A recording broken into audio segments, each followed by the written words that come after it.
Hello everyone, welcome back to the Speculation Station. This is your host, Captain Ketter. It has been a little bit of a reprieve for us with the holiday season coming about. We hope you guys had an excellent time with your friends and family and loved ones. So, as a start to a new year, we're offering you a new podcast on, I guess it's just a continuation of our last one. So, we're going to do the Imperial Commanders, starting with the as I see them. So, to go ahead and get that knocked off, we're going to start with Admiral Constantine. Let's give myself a second to pull it up right here. Hi, everybody. Texas Honey Badger and Bodie are here, too. Right, yes. I was just rolling, dude. You were cooking. All right. He's coming off that hot Axis and Allies defeat and just jumping in. I'm not defeated yet. I am getting demolished on the Atlantic, but otherwise yeah. Okay, anyway, Admiral Constantine. At the start of each status phase, you may choose any number of enemy ships at distance 1 to 5 of at least 2 friendly non-flotilla ships, one of which must be a medium or larger size class. For each chosen ship, you may discard 1 navigation token from it, or increase or decrease its speed by 1 to a minimum speed of 1. He's 23 points and he was hot garbage before, and right now he is currently still pretty garbage. He's difficult to use because of so many qualifiers, and then the people that do use him, typically it's in like a Imperial farm list, so they try and just keep you at distance and then throw dice at you, which arguably may be the right way to go with him. But I have seen one person use him like to any effect. That was rats. I guess 2. There was Irish Mad Cat used him, and then who's the other guy in Canada? Louis Andre. Yep, Louis Andre. That's it. So those 2 people have used him and had some success with him, but they're pretty good players. So this guy is kind of fun tier. I mean, maybe not even that. I'd say below fun tier. It's like not very functional. So I would put him in D tier. Yeah, I agree with D tier. I don't really have much to say about him other than people who think that Commander Ken is good. I think he's bad for the same reasons that I think Constantine's bad. It's just too many moving parts that you need to set up to get something that is okay.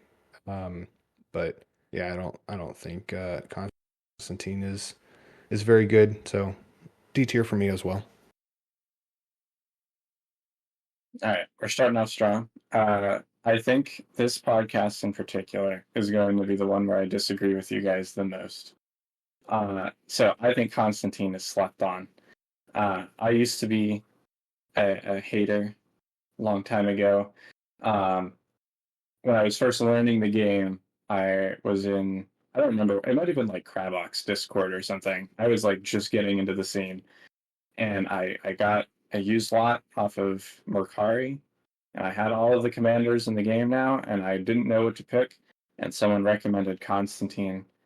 And I don't remember who it was, but they were the biggest troll. And I experienced defeat that day. Did not know what I was doing.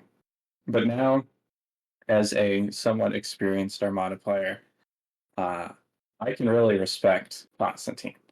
And I think the crucial elements is 1 copy of Phylons, and then like an interdictor with G8 to further decrease their speed. If you can use Phylons to rip off the token, and then use Constantine to slow stuff down, you're able to keep things in arc for so long. I played a game with Ben, Downsize It. I guess it was a couple of months ago now, and I had a Constantine list with a Simoon and an Interdictor. And I was able to slow down his assault frigate to like speed 0 effectively and keep it in my front arc for 2 turns. And it's really fun. Now, this doesn't really mean that it's like super competitive. I probably would not bring him to a tournament. However, I did inspire some people, and Danger Panda he's another one of the mats. But he brought him to Nova and got like top 6, I think. And we've kind of been workshopping the list together, and it's super fun. But I think he's like low B or high C tier. I'll go with just to make up my mind. I'll say he's C tier, but I think he's super fun. Okay, are you ready to compromise and leave him in D for everybody else? If this is your poll, then I'm not falling for that again. No, I've got to save that for later on. So right. I will compromise and leave him in D. All right. Honey Badger, you want to take the next guy? This is Admiral Mahdi. Yeah. Admiral Mahdi. The hull value of each friendly ship is increased according to its size class. Small ships 1, medium ship 2, large ship 3. He is 24 points. I like Mahdi. I like playing against Mahdi when you get to do the chain reaction destruction. Like if the enemy has all of their ships left on one hull and then you kill Mahdi and then all their ships die. It's a lot of fun. But no, I do like Mahdi. I think he, you think about like all of the situations in which you got just enough damage, or maybe you did enough damage and then you rammed to finish something off, and he kind of helps the survivability. Small ships that are a 4 or 5 hull, you're increasing their hull value by 20-25%. It's not great, but it's hard to deal with a 14 hull ISD with all those shields and the double redirect and all that. I think in Armada, offense is better than defense in a lot of times, but this guy gives you a kind of a static defense, and I like it. I have him in B tier. All right. I don't really like Mahdi at all. I think that he's one of the best for like somebody's first and second game, because it's really easy to explain, hey, this is what a small ship is, this is what a medium ship is, they get extra hit points. The issue is that in order to like get, I feel like, a decent amount of value out of Mahdi, you have to be getting 7 or more hull across your fleet.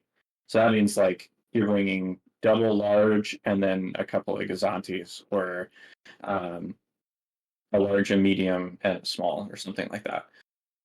And even then, that's still like you want to be getting more than 7, in my opinion. The problem with that is then you've devoted all of your ship or all of your fleet point costs into ships, and then you have probably no defense into squadrons. A lot of people, when they like look at Mahdi, they go for like a triple ISD build with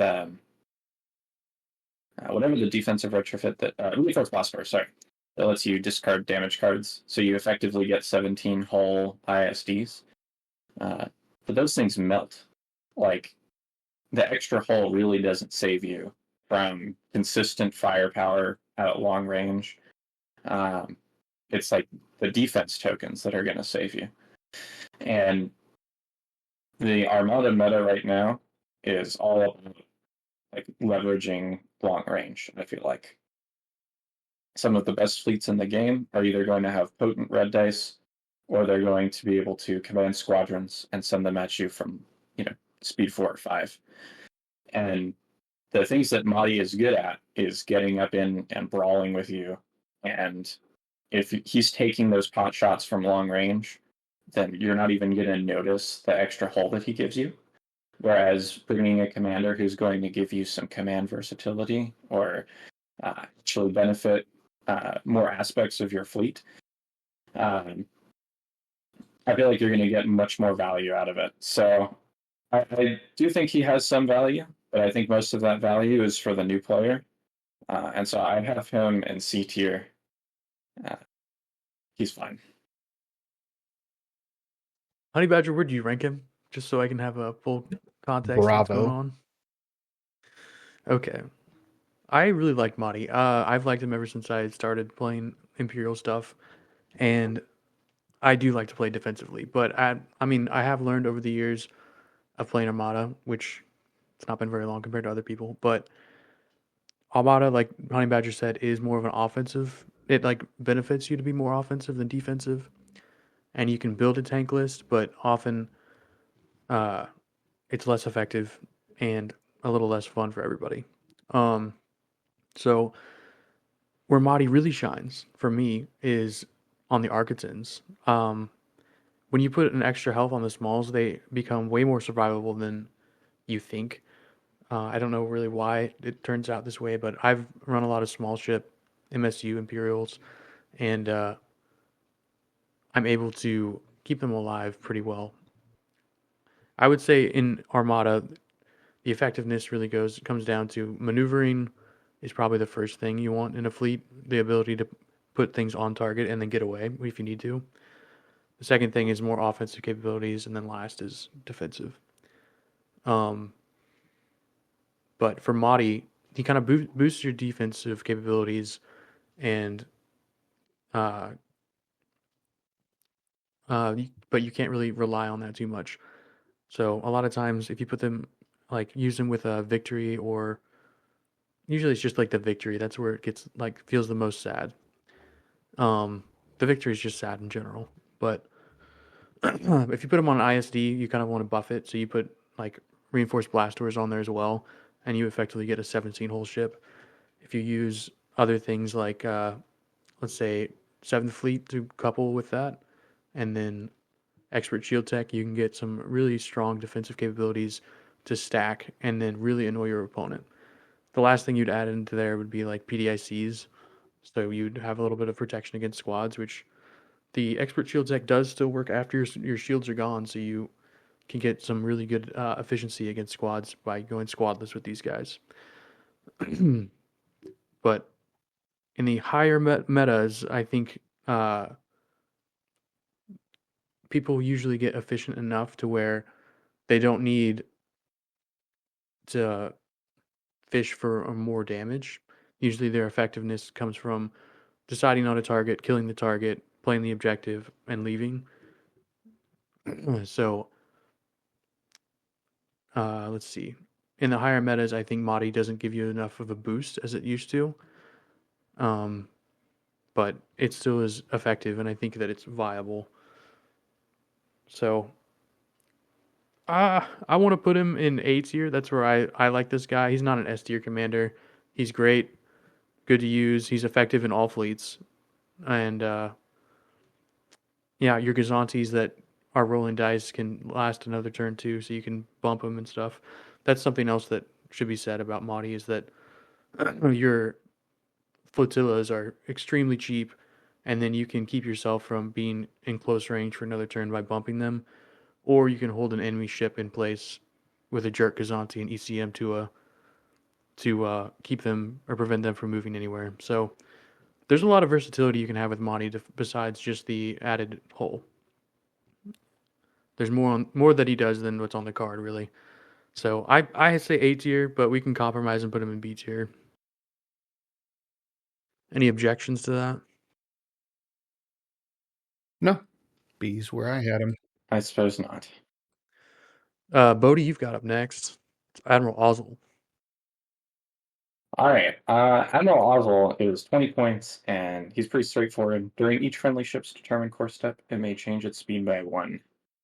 Uh, he didn't always used to be this way. If I remember correctly, and I wasn't playing then, but there was a version of him before 1.5 that like let you did something with tokens or something.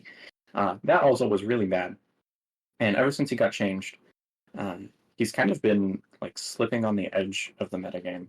Uh, I don't see him winning a whole lot, but uh, in theory, what he provides is one of the most powerful things that Empire commanders can do. Uh, in some fleets, he effectively just means that you don't have to take the navigation command, which that makes him a really strong squadron commander. Uh, you're able to focus your dials into squadrons and still get the maneuvering bonuses. Um, at Worlds, Arc Welder or Andy got me out of day 2 when we played in the final round because his ISD was able to jump up to speed 3 from speed 1 with a nav dial and Ozzel and run away at 1 hull point. So he doesn't really give you things that you wouldn't normally be able to do, but the versatility that he gives you with your command options is very, very strong. Because of that, I think he's a solid A tier. Okay. So that brings me up next. Admiral Ozzel. I think, yeah, he used to be, I think, if you spent a token or a dial, maybe it was a dial or a token, but you'd get like an extra speed change. But now there's no requirement, and so you can just change your speed by 1 at any time while doing the maneuver step or determine course step. Admiral Ozzel is pretty good. He allows you to like prevent someone's alpha strike if you're first player or second player. It depends, I guess. But instead of jumping into someone's firing arc and taking a bunch of dice, you can just drop to speed 0, bank a nav token and a dial, and then you can be up at speed 3 the next turn in someone's face. So that can benefit you by putting PDICs to more effective use, getting in close range. So you can jump and be either at long or at close range. So that's kind of a nice thing. He's also super effective with small ships. So um, with the small ships, they have a lot more maneuverability. And then instead of having to play a nav dial each turn, you can instead use this guy and maybe a nav token every now and then. And you don't necessarily need the extra clicks from the nav dial very much. Specifically, I'm thinking about with the Architans. So those guys are going to be turning. You can do some janky stuff with the Architans. Like I had an ancient text list where uh, they could do with a nav dial, they would do 1 click, 2 clicks, and then on the next turn they do 2 clicks. So you can almost do like a 180. Was what it feels like. But in general, with those ships, you don't want to do that. You just want to be at range, and your side arcs are so wide that it doesn't really matter. They're kind of like in there, and it's not really difficult to judge where that's at. So having this guy with those is pretty nice because then you can just judge your range and basically autopilot those guys and leave them on confire. But yeah, where I think he really shines is with like ISDs or anything that's going to be dumping dice, so you can select the turn you're going to be engaging, and then have all of your ships land at once to where hopefully, I don't know, probably the best situation is to be first player, and then excuse me, pick one ship to do a last first, and then after that ship shoots in the next round, fly them out at speed 3 or 4, and then have the next ship come in after that the enemy ship's gone, and so you can kind of stagger or have everyone hit all at once on the same target. He's got a lot of versatility, and he's only 20 points. He's the cheapest Empire Commander, so you can do quite a lot with this guy. I think you said he was C tier. Is that right, or B tier? No, I said A tier. A tier. Oh man. Yeah. Also, one other thing that I wanted to point out is he's really great with onagers with engine techs because you can drop to speed 0 on the first turn without having to do a nav command, and then you can take a token, and then whenever stuff gets close, because like The best way to fly onagers, in my opinion, is just have them at speed 3 eating around the board. But if you want to do like the slow sniper strategy, you can have it sit at speed 0, and then Ozzel plus nav dial plus nav token plus engine text puts it from speed 0 to effective speed 4 in one round, and it feels really cool to do. Yeah. Let's see. He also is a defensive commander in the fact that you can control speed and stay at range or stay out of people's arcs. It's kind of good for the squadron fleets that don't want to get shot at but want to be in range to activate squads. So he's kind of difficult to use for newer players, but on the high skill level, I think he is good. Not like an S tier, but I would agree with A. Yeah, I've got him in A tier. I think the only thing that I have to add that we didn't touch on is he helps you with QBTs, quad battery turrets. While attacking a ship at a higher speed than yours, you may add 1 blue die to your attack pool, and that includes at long range. So if you have like I don't know, a Victory 2 that has 3 red dice out the front, and you drop down to speed 1, you got that wide arc. They can't escape your arc, and uh, if they don't want to go slow and stay in your arc longer, then you get the extra blue die. And then if you have decaps, you get 4 blue dice and 3 red dice. I mean, you're basically shooting, uh, like a ISD at that point. So, yeah, I think he's really good, really flexible. Um, he also helps you nav because I think changing your speed uh, is very versatile because your nav chart changes. And so um, if you have like 1 click at 1 click at 2, but you have 2 at 1, if you're only at speed 1, then you can drop down to speed 1 and basically get an extra click and trying to avoid stuff, all without having to do anything. He's just a commander, and he's 20 points. I think Bodie mentioned that he's cheapest Empire commander. Um, Works in every list because every list has ships. And so if you just need a cheap 20-point commander, Ozzel's your man. I think A tier is the perfect place for him. All right, we're all in agreement. Up next, oop, up next we have Admiral Piet. I'll be reading this one. His text reads, when a friendly ship spends only a command token to resolve a command, you may exhaust this card. If you do, that ship resolves that command as if it had spent a dial of the same type instead. He's 22 points. The as if is important because then you can spend essentially 2 dials at the same time, but they can't be the same dial. So you cannot have an engineering dial and an engineering token use this ability and get 2 engineering dials. It doesn't work like that.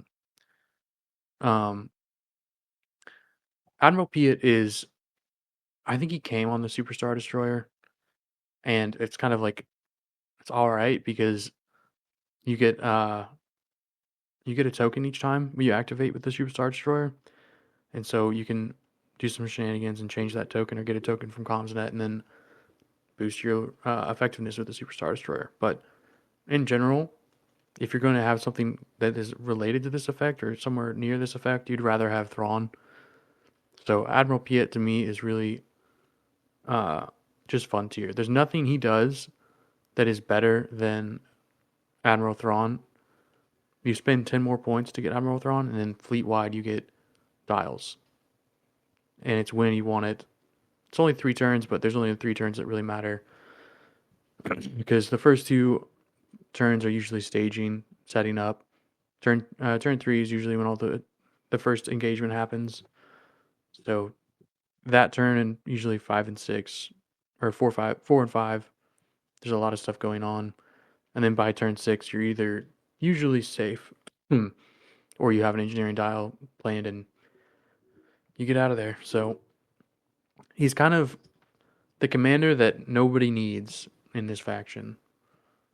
I've had some lists with him, and he can be fun, but I guess if you're really needing an extra dial somewhere, and you want to save 10 points, then I guess you could take him. But you're still investing usually other stuff to get tokens, which if you take Thrawn, you don't have to. So for me, I have him in C tier because I feel like I should put him in D tier, but right now I have him in C tier. What do you think, Badger? I have them in B tier. I think I have them in there because of I play a lot of games with Royce, Sacred Muffins, and he's a really good Piet player. Piet's his favorite commander. He plays them really well. There's an admiral, or not an admiral, an officer, Commander Beck, that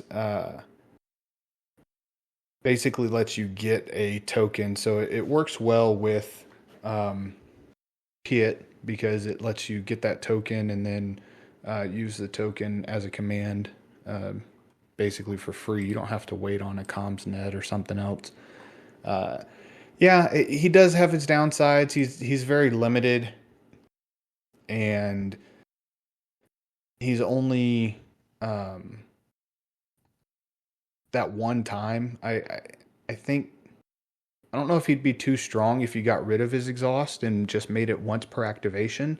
Because I kind of don't like that you have to exhaust him. But yeah,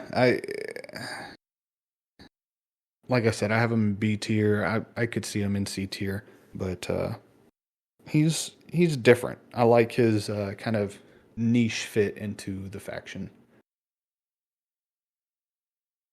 Bodhi, what do you got? I agree with quite a few things that Drew said. He's definitely unique, and a little bit of Armada trivia. This is the only commander with the exhaust symbol in it, and all of the copies that are in the upgrade card collection are actually misprinted. So every commander in the game has blue, like a blue hue on the text background. But the exhaust symbol is actually the normal yellowish hue that's on all of the other upgrades. And that like yellow color goes halfway into Piet's name bar. It's really weird when you notice it because like you never stop noticing it. But aside from like actual opinions, I think Piet does three things really well. And one of them is entirely the stuff that Royce does. I played him twice at Worlds, and he got day 2 at Worlds, and he got second place at Gen Con in 2024. And he knows this fleet like the back of his hand. It definitely started to drain on him day 2. He agreed that there was, some sloppy plays after 8 rounds, because you have to manage so much. You have to manage when you're using Piet and all of the token stuff. He did some great stuff with the Relentless ISD title. Or I think it's Relentless. The one that, or Sovereign, sorry. That lets you turn tokens into any other tokens. So effectively, his ISD was getting to double dial whatever it needed in any given situation. And he flew it with a bunch of squadrons, so it could do squadrons and nav or squadrons and engineer. And just that alone is one of the things that makes a commander good to me. Like being able to do squadrons and something else, I value very highly. And you'll see that as we cover more of these commanders. The second thing that I think that Piet does really well is on the SSD. And you kind of mentioned that like he came in the box, but doesn't really do a lot for it. I actually think that he's probably the second best commander for the SSD behind Jerjerrod. What he provides, if you have the OMSnet Gazanti, which if you're flying an SSD, you're probably going to have 2 Gazantis, is he gives you the option to double dial whatever you need. Because Ravager cares about, it wants Confire dials, and you want to Confire dial for the dial effect, and then you want Confire tokens for the new dial effect. You can do a Confire dial, get the token for free, get to add 2 dice into your shot, And then if you're comms netting an engineering token every turn, then it's going to effectively add 2 shields every round. And because the SSD is the only thing that's getting shot, most likely, then that's going to increase the survivability by a significant margin.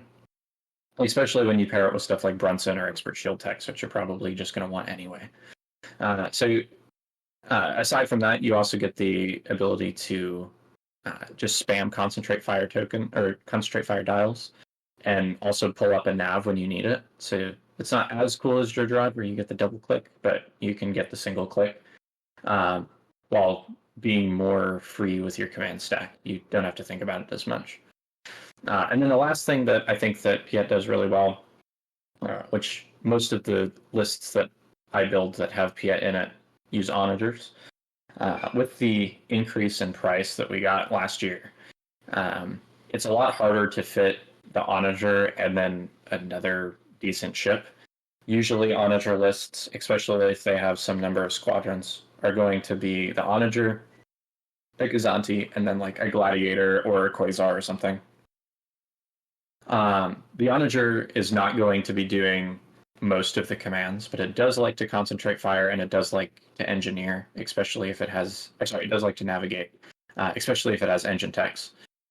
And so having Piet and a Comsnet Gazanti, or even just a couple tokens thrown in from Hondo or whatever, are going to let you get both of those critical dials every round.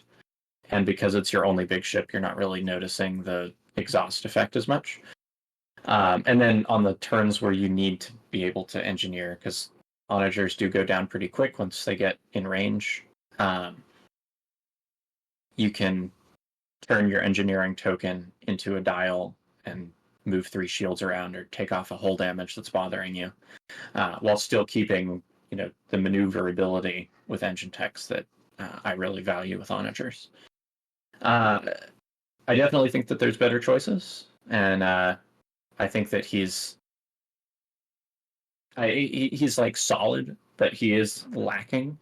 But he's super cheap, 22 points. Not quite Oswald cheap, but there's not a lot of high value, at least high value in their ability commanders at this point range in the game. So I think that he's Piet's B tier. All right. We can compromise and put him at B.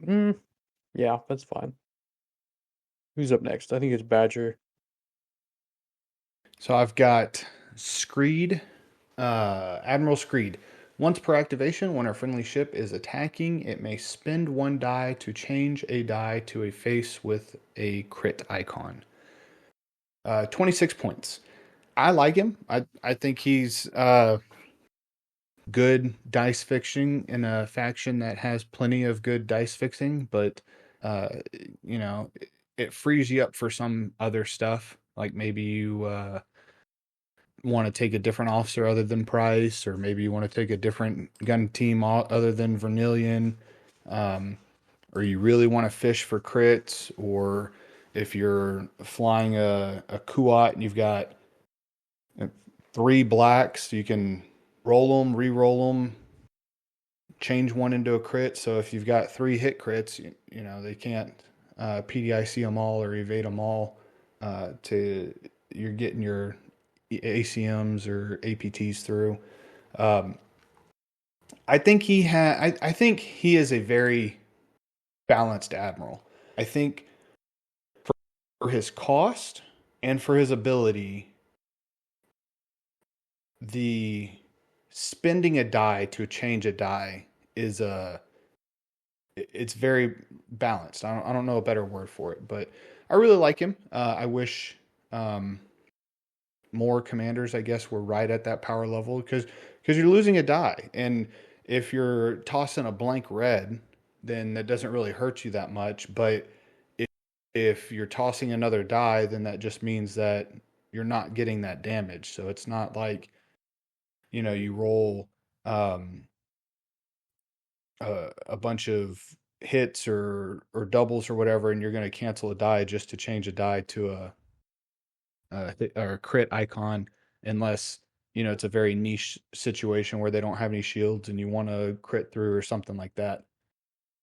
He's fun with onagers. with their special crits. He's fun with Kuats, with all those black dice. Um, Architans, they got a bunch of red dice, so it helps you fish for damage. Um, you can do some weird uh, decaps things with raiders, where you're throwing blues at long range, and then you have your what's the HIEs that will take off. That does 3 damage. So there are definitely some situations where you can get a lot of utility out of this guy. Um, but then again, he's reasonably costed, and his ability has a reasonable downside. So I like him. I've got him in B tier. B for balance. Yeah, he definitely is quite balanced. I think Screed suffers from two major things, and that's point defense ion cannons and evades. Uh, I'm not sure how how popular he was pre 1.5 when evades were changed to be able to re-roll a die at close range. But since then, it's hard to justify him, in my opinion. Um, Back when I was learning the game, I flew a Screed list. It was kind of like an NOC type of thing. It had 2 victories. It's just like a hodgepodge of the ships that I had. And we were playing with the rules like reference cards that come in the core set, which are not updated to 1.5.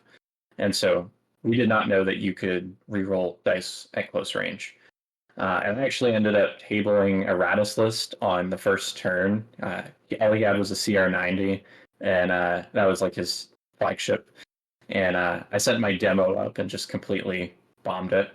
Um, but aside from like that cool story, I have a hard time getting much use out of Screed. Um, unless like you're using black dice, you're really not getting much value out of his ability that you wouldn't be getting from a dice add commander, which has similar statistical odds to rerolling, if not better, or just bringing some of the powerful upgrades in the game that let you reroll or fix dice. Um, especially in the faction that has price, which is like one of the strongest dice fixing options in the game. It's really hard for me to want a commander that does a similar thing that removes damage from the pool. I don't know. I don't have much else to say. I feel like Ark's proposed change where the die that you set cannot be modified again would make him decently strong. Maybe that would justify B tier, but unless something changes, I think Screed is a D tier commander for me. Yeah, I can see why he would be a D tier in the context of Governor Price. Previously, I played a little bit before the 1.5 change, and he was nice, but even then, when you were losing the die to get your crit effect, it was good, but not great, I would say. So you could trigger usually it was APTs, and people would just roll in with maybe a couple gladiators and put some face ups on you. It was pretty devastating, but I think there are ways around it. Uh, so I really like Admiral Screed. I do wish I do think that the art change where the die can't be modified. I think that would improve the game a little bit. I think that would I think that would be like a unique situation where it would get past evades and PDICs, and I think that one like that's what a commander ability is for, is like to kind of break the game in some way to make the game like fun, right? And do something special. So I think that suggested change should go through. I don't have any say or any vote on ARC. I don't talk to those guys very often, so that's just my opinion. In his current state, I think he is he's not very functional because we've got Price out there in a competitive like standpoint or viewpoint. So if he if the change was made by Arc, I think he would be either A or S tier. Um, in his present state, though, I think he's more of like a C tier commander, where you have much better options if you want to be uh, competitive. I think y'all are looking at him for just the one big ship, which, yeah, you can put price on. But like I mentioned earlier, if you have them on Raiders or demo, um, like your Raiders don't, for one, you're not going to put price on it because it's too expensive, but you're not going to want to give up that shield to, like, price has a cost too. You have to give up a shield. So you're giving up a little defense for a little more offense. And with Screed, you're just giving up a little bit of offense for more offense. You're never going to reduce your damage because you get to decide that you're changing. But in those situations where you change a hit to a crit on blue dice and get HIE through, or you demo up next to somebody and you blank out, but then you ordnance experts and then you still have a blank, so you change a hit to a crit and get your ACMs or APTs through, or you have X-Rack, so you have 3 blanks, you reroll 2 and you screed one of them. Like if you're just running one onager, and price is definitely a lot better. But if you're running a hit and run style list that you can make some really interesting crit effects to where he helps you spike that damage and get it through. Yeah, I do have a list where I have 4 Raiders and an Interdictor, and the list is a lot of fun to fly. I do recommend it for other people to try out. They're basically naked Raiders with reserve hanger deck and an officer, and the targeting scrambler on the Interdictor helps keep them alive, along with being able to manage your navs and keep them at range. But then you run in and dump dice, and I was using Darth Vader for rerolls. But yeah, so you could take Screed. The difficulty I was having though was if you dump the dice and you have to sacrifice one for an ability, you kind of want to put the points on for a special crit like APTs or ACMs, and then if you do that, and I'm doing that with 4 different raiders, then I'm losing a potential 4 damage. It's also it's a trade off, right, for the special crit, which is great. But it is a fun list to play. It is somewhat excuse me, somewhat viable. So I can see where you're coming from with that. Where did we I had C tier, right? Or no? Yeah, I had C tier. What did you guys have? E. I had D. Okay, do you want to compromise and put him in Charlie? Sounds good. Yeah, that's fine. I do want to add real fast before we move on that I am a huge fan of the HIE Raider that you talked about, where you throw the blues at long and then like just get a bunch of damage on him. Yeah, decaps. Super fun. Yeah. And then when you hit them with either your ISD or your onager, they don't have any shields to redirect to, and so hey, here you go. Exactly. Eat all this damage.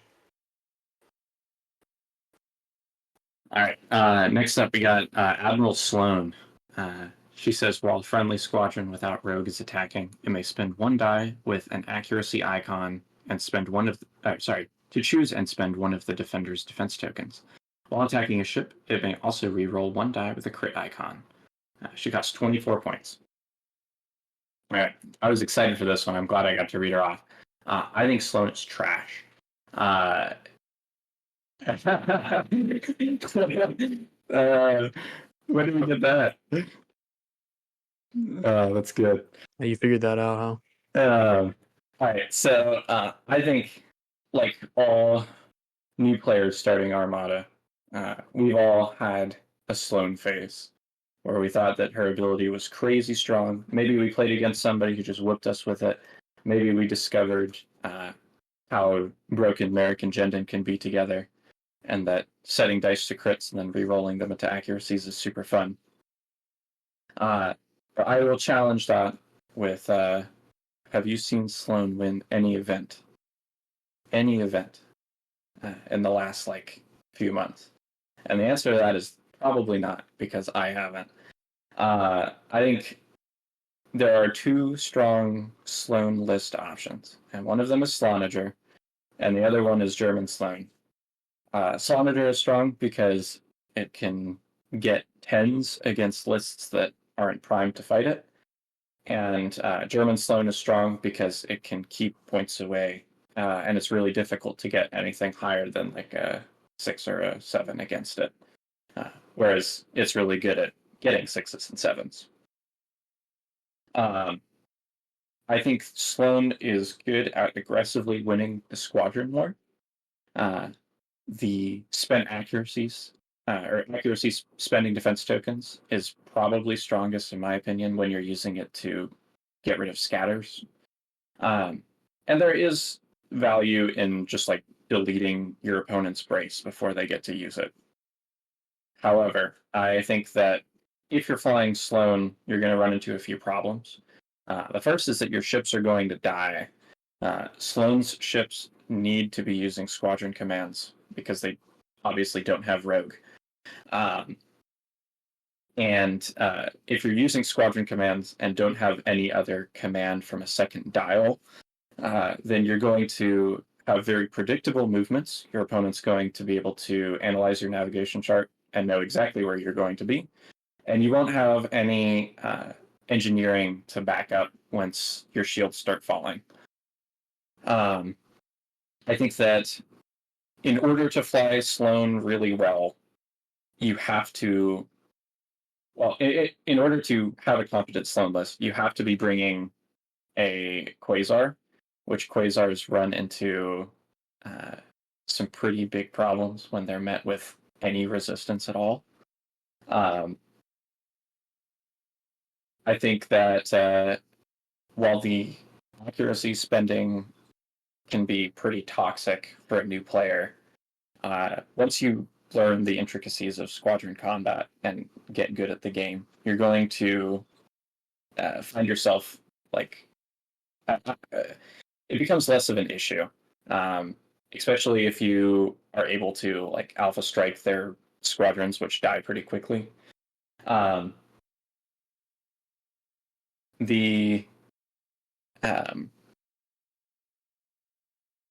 Sorry, just totally blanked. I think that the being able to reroll crits is probably the strongest part. She makes it so that you're very often not sad when you're rolling a blue die against ships, which is a really good thing to do.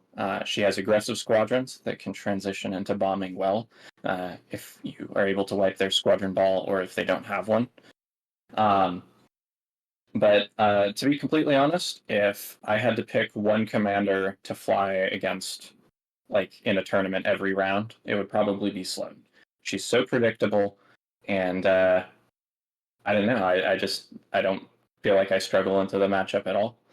I think that she is probably realistically a little bit higher than this, but just because I want to make some waves, I'm going to put her in C tier. Okay, Sloan is not C tier. Let's just start off there. She is, I think, she's one of the premier commanders for the Imperials just because she ruins people's damage mitigation with her ability to spend your defense tokens, and the fact that it spreads from both ships and squadrons is, I think, not great. I think it should just be ships, or just ships. But that's my opinion. I also think she's undercosted. She should be 30 points. But aside from that, if I'm playing her, I think she's a great commander. She has versatility in the fact that you can take cheap fighters and then throw them in there and regen them with reserve hanger deck, and you don't really care too much. And then you have some specialty squads that are non-rogue that are going to do something that tie people down. Or I think the way I like to fly it is I like to throw something out there that is going to attract a lot of attention that people want to kill, like Merrick and Jindin, which is a formidable force, but then people dive on those, and then you just clean them up with some other squads that are cheap, and then move on your merry way and kill stuff. Yeah, Admiral Sloane's not C tier. She's in the Imperial faction. I think she is S tier in her uh, current state, but I think she does need a points increase up to at least 30 points. Yeah. What do you think, Badger? Oh wait, what did I say? I said S tier. Yeah. Okay. Yeah. I don't know what Bodie is smoking. Maybe he's inhaled too much of this smoke coming from California, all these wildfires. But yeah, Sloane is S tier. She is the best Imperial commander. Not only do I think so, but friend of the podcast, Lark, ranked her as the best Imperial commander. The argument that she hasn't won anything recently, I think, is because people are tired of playing her. She was the most played commander at Worlds. I played in the Texas Open last year, which was a 4-round tournament with 11 players, so 10 players other than myself. 4 rounds. I played against 3 Sloaneless. It was ridiculous. She's really good. I think she needs to the double ability is incredible because you make your squads actually be able to do something. Instead of a TIE fighter being 50-50, useful, it's now 75 useful and 25 another chance at a 75% useful.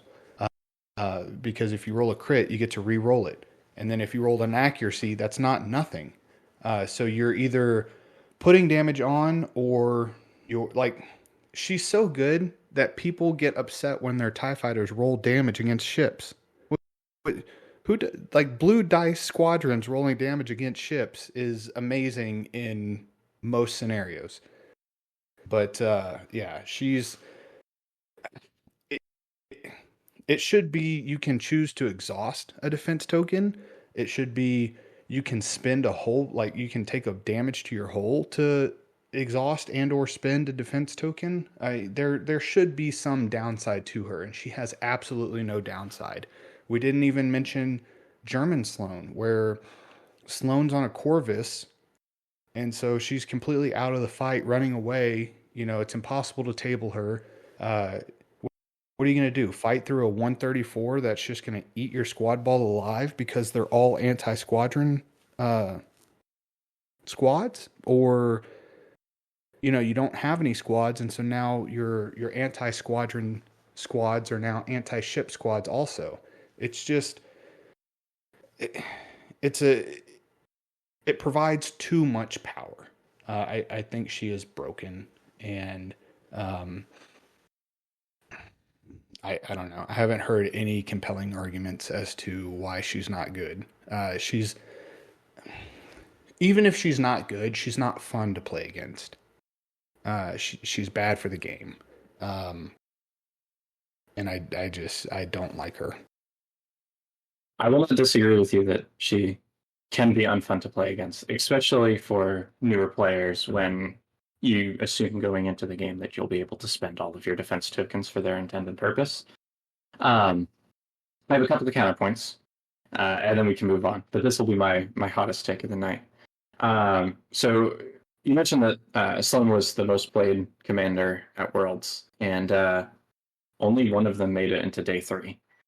I don't disagree that people are getting tired of Sloane, but I feel like if she is as strong as you guys are claiming, then we will be seeing a little bit more success with her because new players are coming into the game. There are people who are discovering these combos for the first time. And I feel like if Sloane is as broken as you guys are saying, then even people who aren't as experienced with the game would be winning more. And that just doesn't seem to be the case.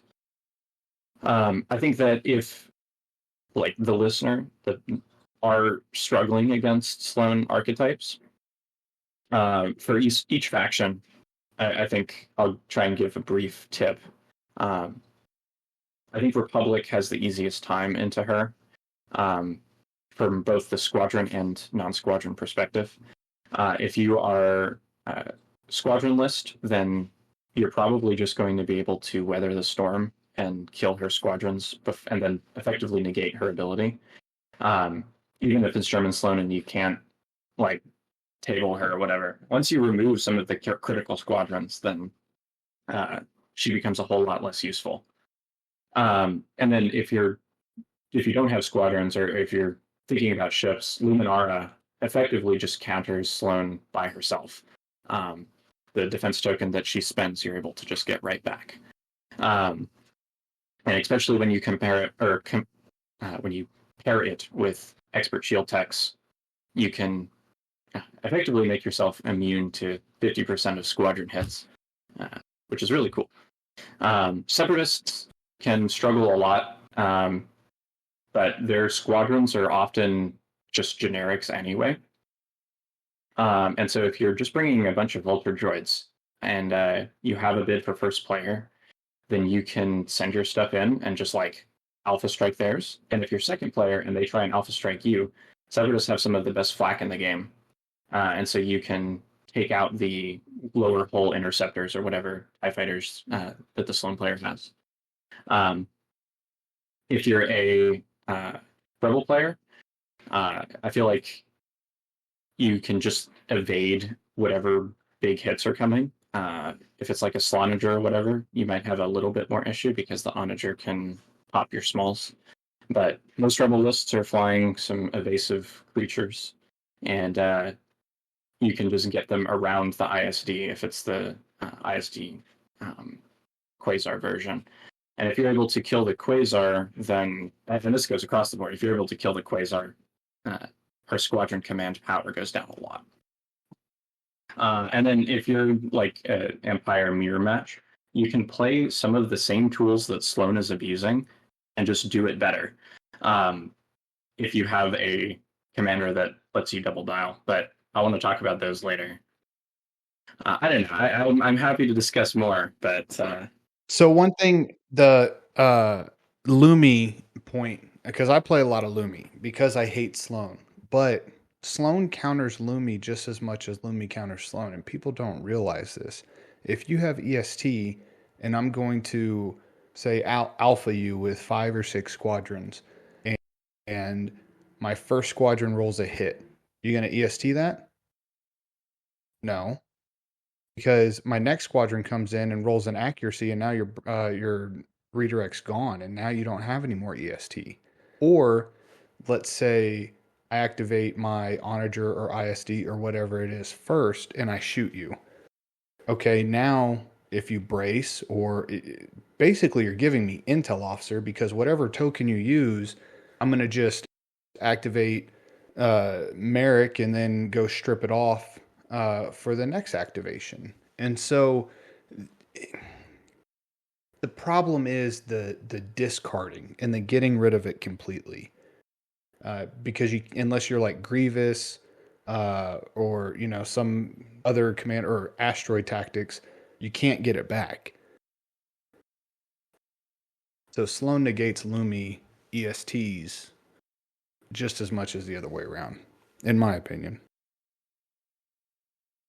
That is true if I EST the damage and then you roll an accuracy on the next shot. But if you don't roll an accuracy on the next shot, then I get the evade back, or the redirect back.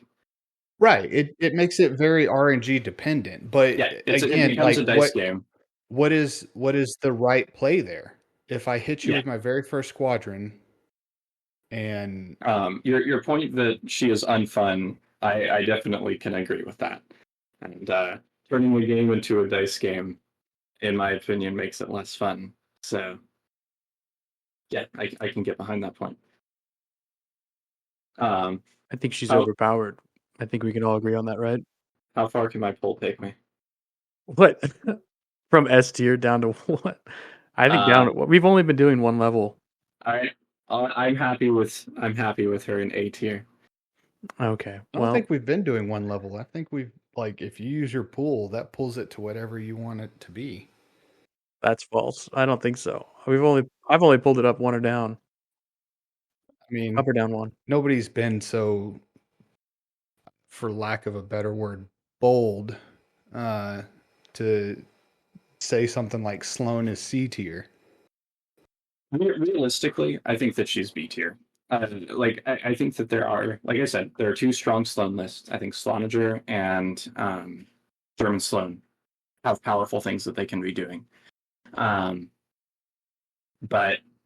I rank her more in the B tier category with niche picks like Mahdi than I would in the S tier category with overwhelming picks like Akbar. And she just doesn't have the you know what to expect with a Sloan list. It's so predictable. And the commanders that I rate highly, they have some kind of element that allows them to do either be very versatile or do something unexpected. And she just doesn't do either of those things for me. You said Akbar's S tier. Akbar's more predictable than Sloan is. They're going to stay at long range. They're going to shoot you out of the side arc. Right, but they're able to leverage their because they're able to use their side arcs and they're getting extra dice from them. They're able to, well, first of all, if they con fire, that's like even more dice and you're going to die. But if they're not con firing, then they're nabbing. And because they're using their side arc, it means that they have escape vectors set up.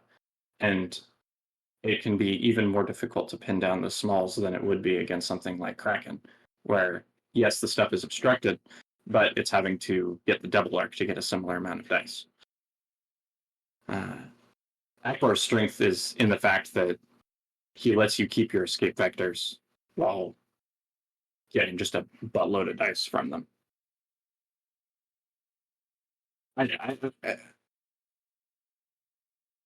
I just want Sloan to not be an S because I think the stigma that she's broken is just blatantly incorrect. And so even if I can get her down to A, then I'm happy. All right, we're going to leave it at that. I think I kind of agree with both of you. She's kind of unfun to play against. I think if you increase her points, then you won't have as much of a problem because people will have to trade out another ace or something. Yeah, I mean, anything to nerf her is a step in the right direction. She is the most powerful. She's the most powerful Empire commander. That's the bottom line. So if no other Imperial commanders are S tier, then fine, she's A tier. But for her cost and for her ability and for what she does and for what she brings to the table and boosts the entire board state with squads, she is the most powerful for her cost Imperial commander. I actually don't think that a points increase would make her less fun because if you're a new player getting into the game and you show up to your third game ever with your box of hand-me-down scraps from your friend who sold out of the game, and I show up with my Sloan list, me having to spend 6 more points on doing that doesn't change anything. I think if you want to make her more fun for the defending player, then you have to change something about her ability. Yeah, I agree. Okay, I said we leave it at that, and we're going to wrap it up now. We're going to leave her in A tier and move on to the next commander, who is Darth Vader. While a friendly ship is attacking a ship, it may spend 1 defense token to reroll any number of dice in its attack pool. Costs 36 points, and I love the thematic experience of playing Darth Vader because you're foregoing your defense to go all in an offense, and I love that about it. As a new player, it's it's a great commander to use because you want to roll your dice, you want to roll a lot of dice, and you want your dice to hit. So bringing this guy in, you can have some dice mitigation to try and get your hits out there. And then if you don't get them, then you can rely on your defense tokens to try and pump more damage out. It's a lot of fun to use, but it's too expensive. I think he might be overcosted. I would probably drop him down maybe 32 points or 30 points, but I haven't play tested this, so it's just a wild opinion. But I would put him in C tier for fun. He's fun to play, not competitive, and there's much better stuff to take instead of him. So C tier for me. What do you think, Badger? Yeah, I think he would be hard to balance, to be honest, because if, like, he's obviously overcosted. You're just not going to play him. 36 points, it's too much for not enough of an ability to matter because you still have to put, what ships do you want to roll that many extra dice with? It's pretty much only for an ISD, and how many ISDs are you going to put in a list with Vader? But if he goes too cheap, you've got ISDs with 2 redirects and a contain. They've got defense tokens to spend for his ability. He's fun. He's fun with the Devastator title. Once per round while attacking from your front hull zone, you may add 1 blue die to your attack pool for each of your discarded defense tokens. So you strip your own defense tokens with your rerolls, and with Vader, and then you add blue dice with your title. I mean, that's fun. Rolling a lot of dice is fun, but he's just not good. The Empire has plenty of dice fixing. They have plenty of dice modifications, dice rerolls, dice setting. We've already talked about price. We haven't talked about Officer Vader yet. For 1 point, you can put Officer Vader on a Gazani and choke out, Minister Tua or Captain Nita or Admiral Ozzel, any of those cheap officers who don't do anything for you for the rest of the game because you already got their effect at the start of the first round. So that's a much better deal and then you get a commander on top of that. You're not giving up your commander slot. So I like him. He's fun, but he's bad. And I think I would rather him be bad than good because, like I said, I think he could be hard to balance. I have him in C tier also. Yeah, I think you guys hit the nail on the head in pretty much all aspects of this. I think it's great for new players. He lets new players do what new players want to do, which is just roll their buckets of dice and make sure that they hit. I think that he's definitely overcosted. I think that the opportunity cost of not including the officer version of Vader, which even like Officer Vader and your 2-point officer to like choke out, is the Commander Vader is more than 11 times as expensive. I think that some might even say 12 times as expensive. Yeah, because he's 36, right? Yeah. Yep. I was thinking he was 34 for some reason. But yeah, so I think that the fun like jank thing that you can do is with Devastator. Matt Danger Panda gets another shout out. We played in Hoth, the jank tournament, and he had a Vader list where he had Intel Officer on his ISD, and on the approach, like from long range, he would use Intel Officer on his own defense tokens, and then spend them for the rerolls, which still forces them to get deleted. So then once we would get into medium and close range, then he would get more dice, and then like still have Intel Officer to use on my ships. It was super goofy, and I definitely recommend if anyone wants to have a good time in like a casual game to try that out. But yeah, I think C tier is probably the perfect spot for him. Perfect. We are really experimenting over here with all these sounds, aren't we? All right. Yeah, that could be used too much since I don't delete the noise in between or the white noise in between talking. Up next we have Emperor Palpatine. Badger, that's you. Alrighty. Emperor Palpatine? Okay, Emperor Palpatine. After deploying fleets, place 1 defense token of each type on this card at the start of the ship phase. At the start of each ship phase, you may discard 1 of those tokens. If you do, until the end of the round, if an enemy ship or squadron spends a matching defense token during its spend defense token step, discard that token. Ooh, that's a mouthful. 35 Is that your points. first time reading that guy? No, I've read them before. It's just been a while. But yeah, I was joking about the mispronunciation of the name. Emperor Palpatine. He's not good. He's very expensive. If you want to discard an enemy's defense tokens, just take Sloane. I don't know. I wish he was better because he's the Emperor. He's in charge of the Empire.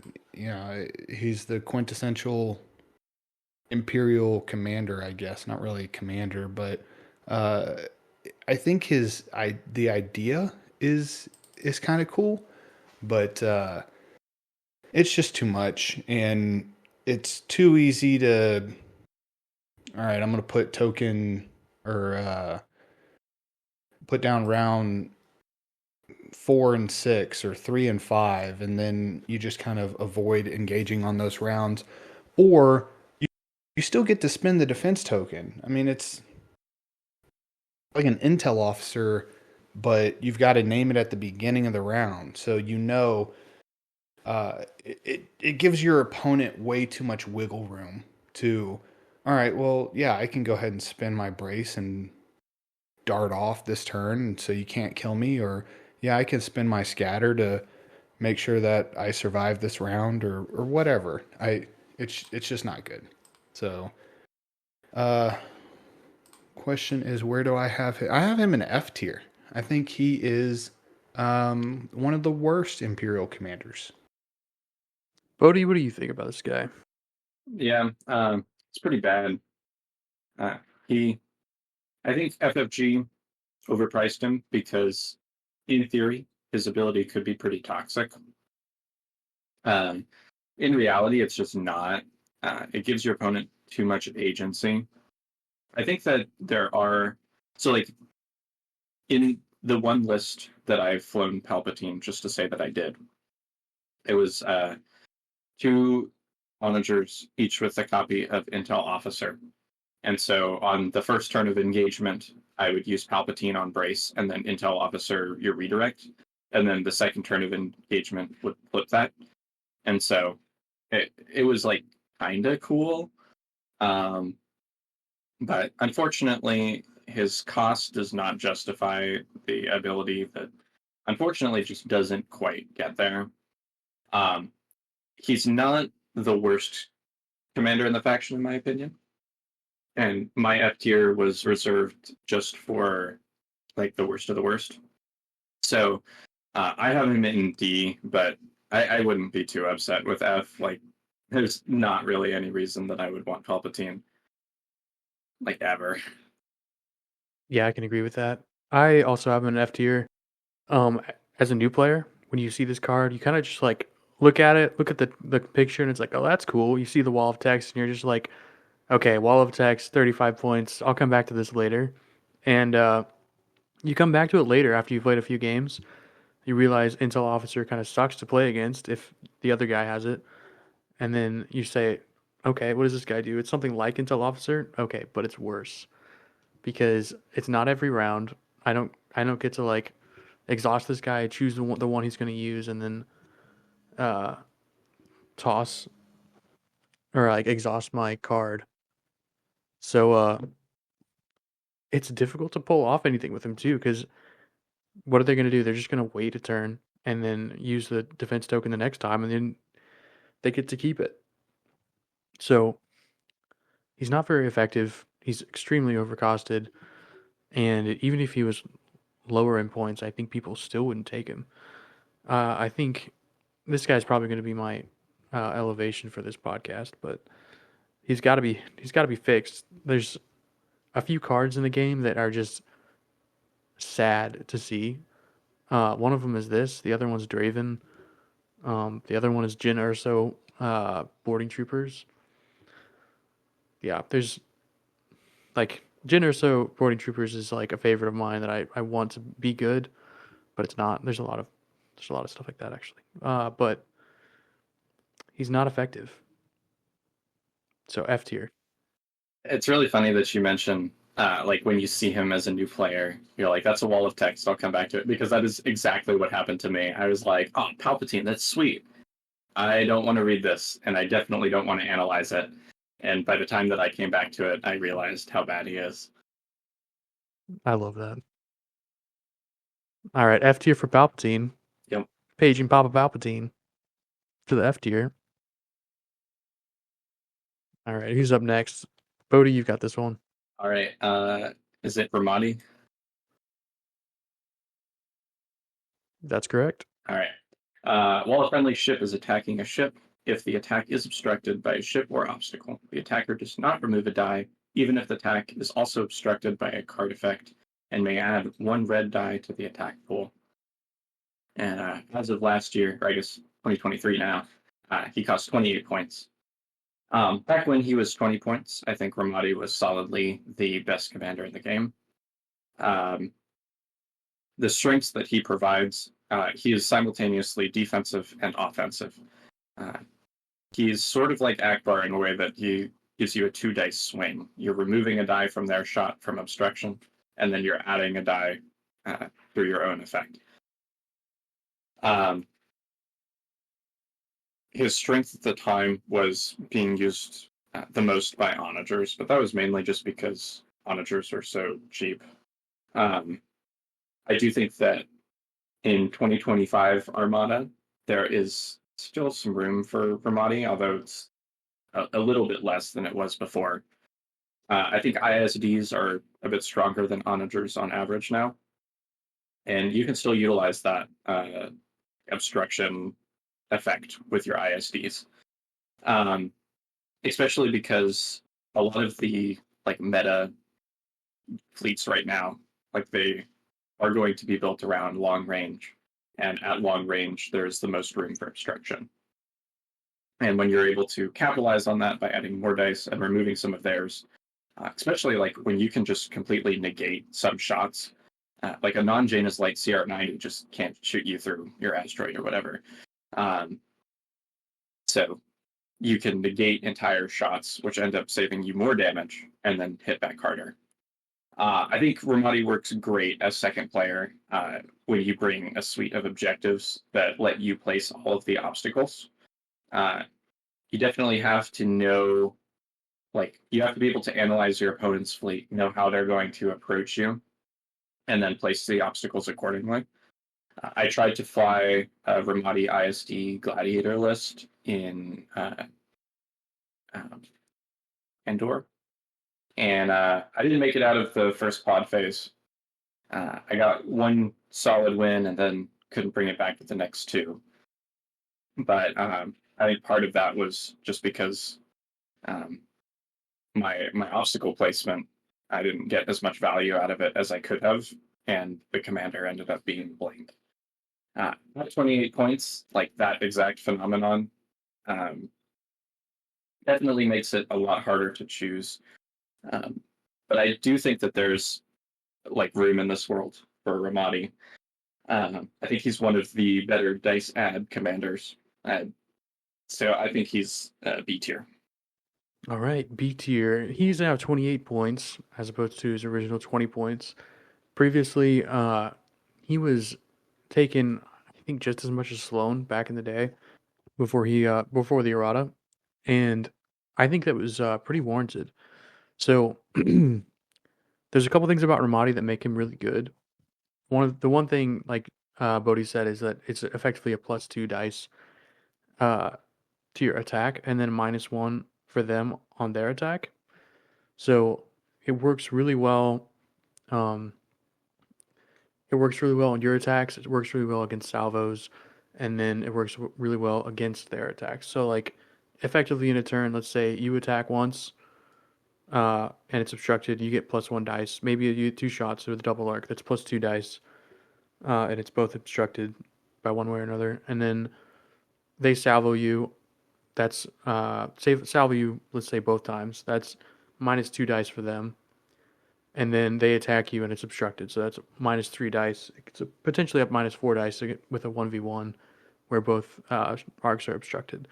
So -4 and +4 to you. So the dice swing is actually exceptional.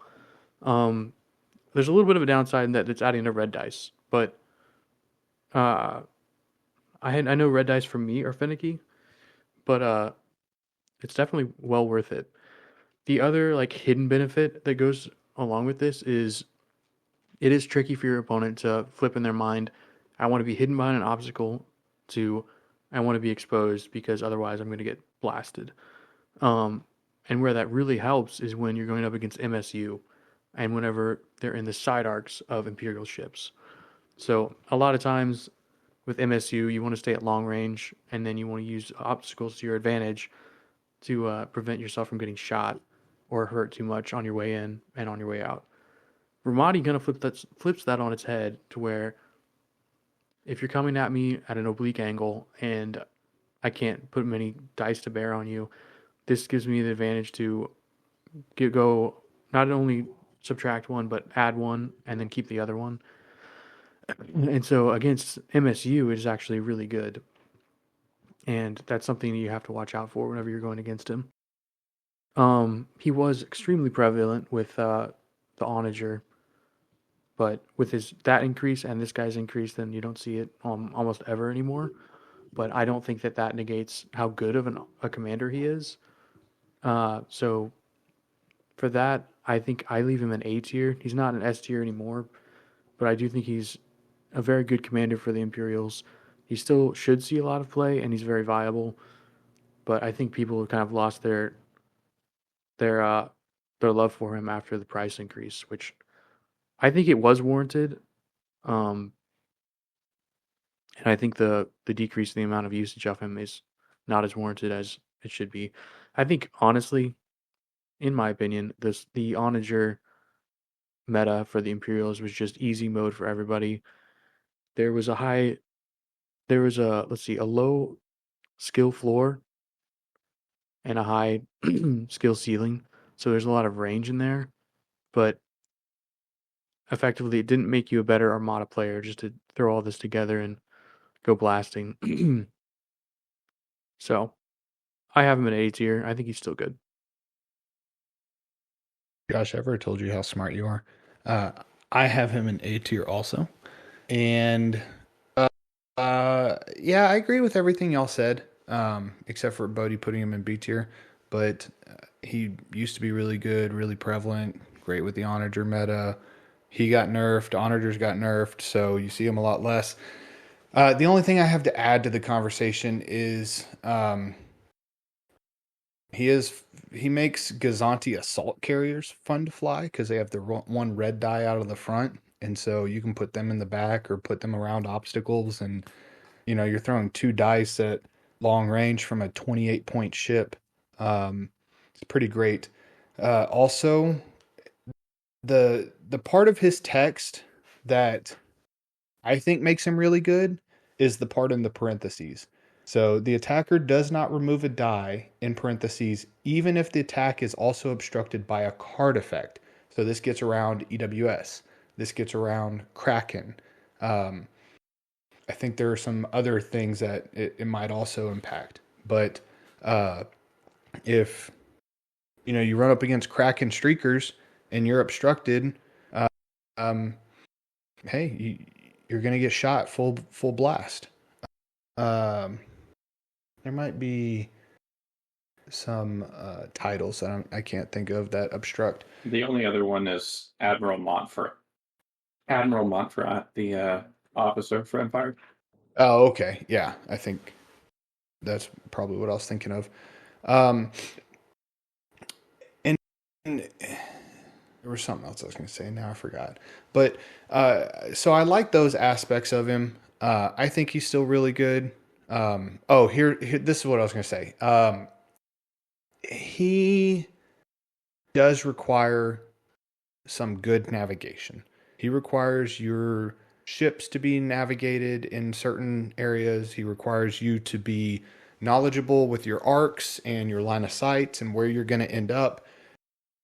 So I think that the players who are good with Ramadi just play rebels instead. I think he's more of a rebel type commander. Um, and I think he'd even fit better in the rebel faction because they kind of like to be, kitschy and hit and run and hide and all that stuff. So I think he would fit better in that faction, but they already have plenty of that stuff. So instead of trying to make him work with the Imperial ships, players just play rebels instead and play Akbar or Kraken or Agate or whatever, Riken. But yeah, so I have him in A tier. I can't even imagine how nutty he would be in Rebels. Like Jaina's Light is now irrelevant because you just have it on your commander for all your ships. That'd be so good. Yeah, but he would still have the opportunity cost of you couldn't take Akbar. So I mean, I don't think he'd be too powerful, but I think he fits in thematically fits in with the rebels better, and he would be interesting as a rebel commander, or maybe even a separatist commander, like an ambush style commander. That would be cool. I definitely don't disagree too much with A tier. I'm not quite sure if he's like at the level because my S tier is literally just one commander, and so a lot of the like other really strong stuff ends up in A tier for me, and so that pushes Ramadi down just a little bit. But I definitely think he is one of the stronger picks, so I can't be too upset with A tier here. All right, that sounds good. I had a brief phone call in the midst of all that, so hopefully I didn't miss anything. It was Drew talking. You didn't miss much. I heard something about me smart. I did notice that you played Axis and Allies during one of our previous discussions, also. So What? That's a behind the scenes information right there. we don't have Josh's full undivided attention today, guys.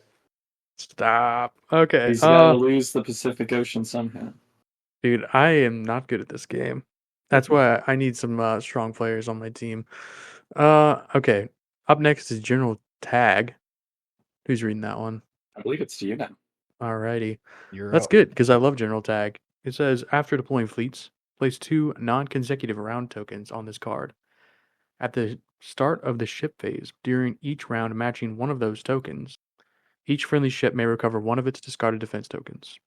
He's 25 points. Like I said, I really like General Tag. I tried to put something together to make it work. But the way you win with General Tag is you do not take him. You take something else. The reason is kind of because it's really difficult to just know that, okay, this is when I'm going to toss my tokens and when it's going to be most effective. It can be useful, but you have to, one, be able to use your tokens to toss them. So you may need either duplicates, like an evade or a redirect, brace, something like that, or some sort of like ECM or something that'll allow you to use it while it's being accuracied. So General Tag is difficult to pull off and difficult to make work. The fleet I had put him in was like what is an acclimator? Yeah, that's acclimator. Nope, because that's Republic. Architon's list with expert shield tech, and essentially just mitigating damage the entire time. Anytime I tossed a token, I would get it back. It's fun. I really like it. You can use reinforced blast doors and just hang out and throw dice a lot of the time. those guys will stick around a lot. The secret to use them is you bank an engineering token at turn 1 or 2, fly around at range and mitigate damage, use your redirects, and with reinforced blast doors you can tank a good shot from like an onager or something and still escape. Um, but the key to that is also like get out of there with a nav or something to put yourself out of their firing arcs that are going to do the most damage. So I like using this guy, but to win with him, you don't take him, take something else. Uh, Mahdi's better because it works every time, and you don't have to worry about forgetting a token, forgetting to use a token. Um, because sometimes you'll like need to use a token to get it back next turn, and you can mitigate some damage, but you forget because you're playing like a normal game without tag, and you don't spend that token, and then you could have gotten it back and mitigated X amount of damage. I think tag is C tier. He's fun. Actually, in my experience playing with him, it's not fun because you forget too much. But I put him at C tier. What about you, Badger? I have him in F tier. Friend of the Oof. podcast, Lark, says he is the worst Imperial Commander, and I kind of agree. And so the things I don't like about him. All right, back to your Architons comment. That's fine. Expert shield techs and TRCs. That way, you can use your TRC evade offensively and then use your evade defensively and then recover it. You almost have to do something like that where you're able to spend your own defense tokens, because if someone's not shooting you, then you can't spend your defense tokens. And so in Armada, usually you want to focus fire. I'm not shooting at all 3 or 4 of your ships, and so not all 3 or 4 of your ships are going to get the ability to discard a defense token.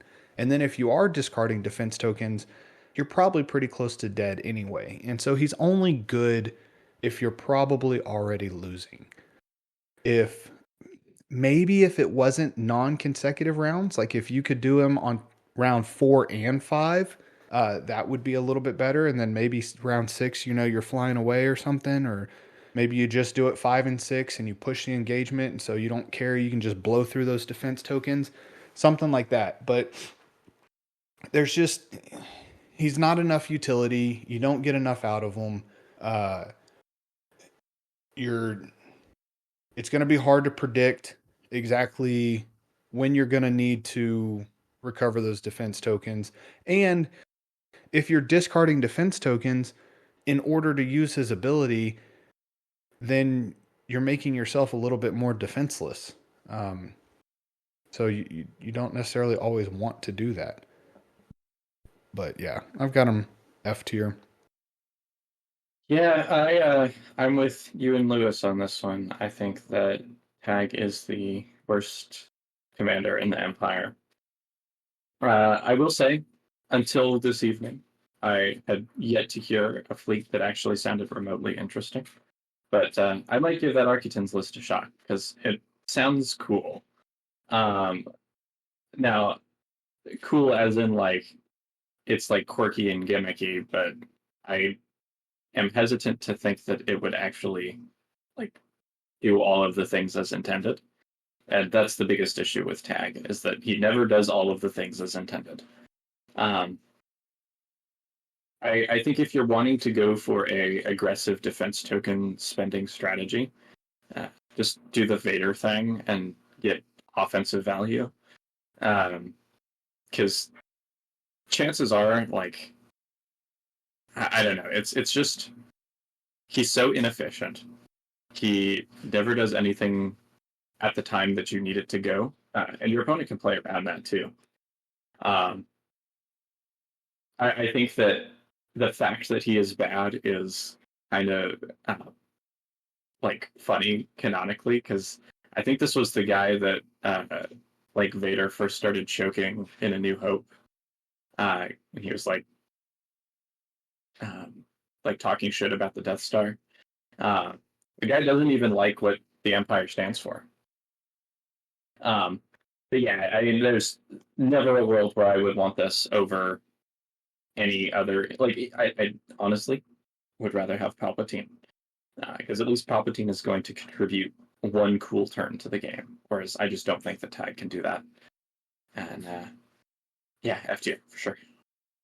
I do like the idea of putting the TRCs on there that Badger suggested for the Architects as well, because on offense you'll be getting those tokens back, and defense also.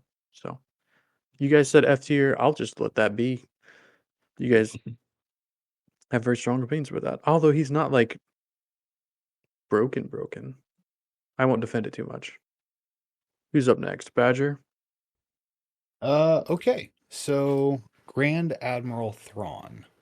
32 points.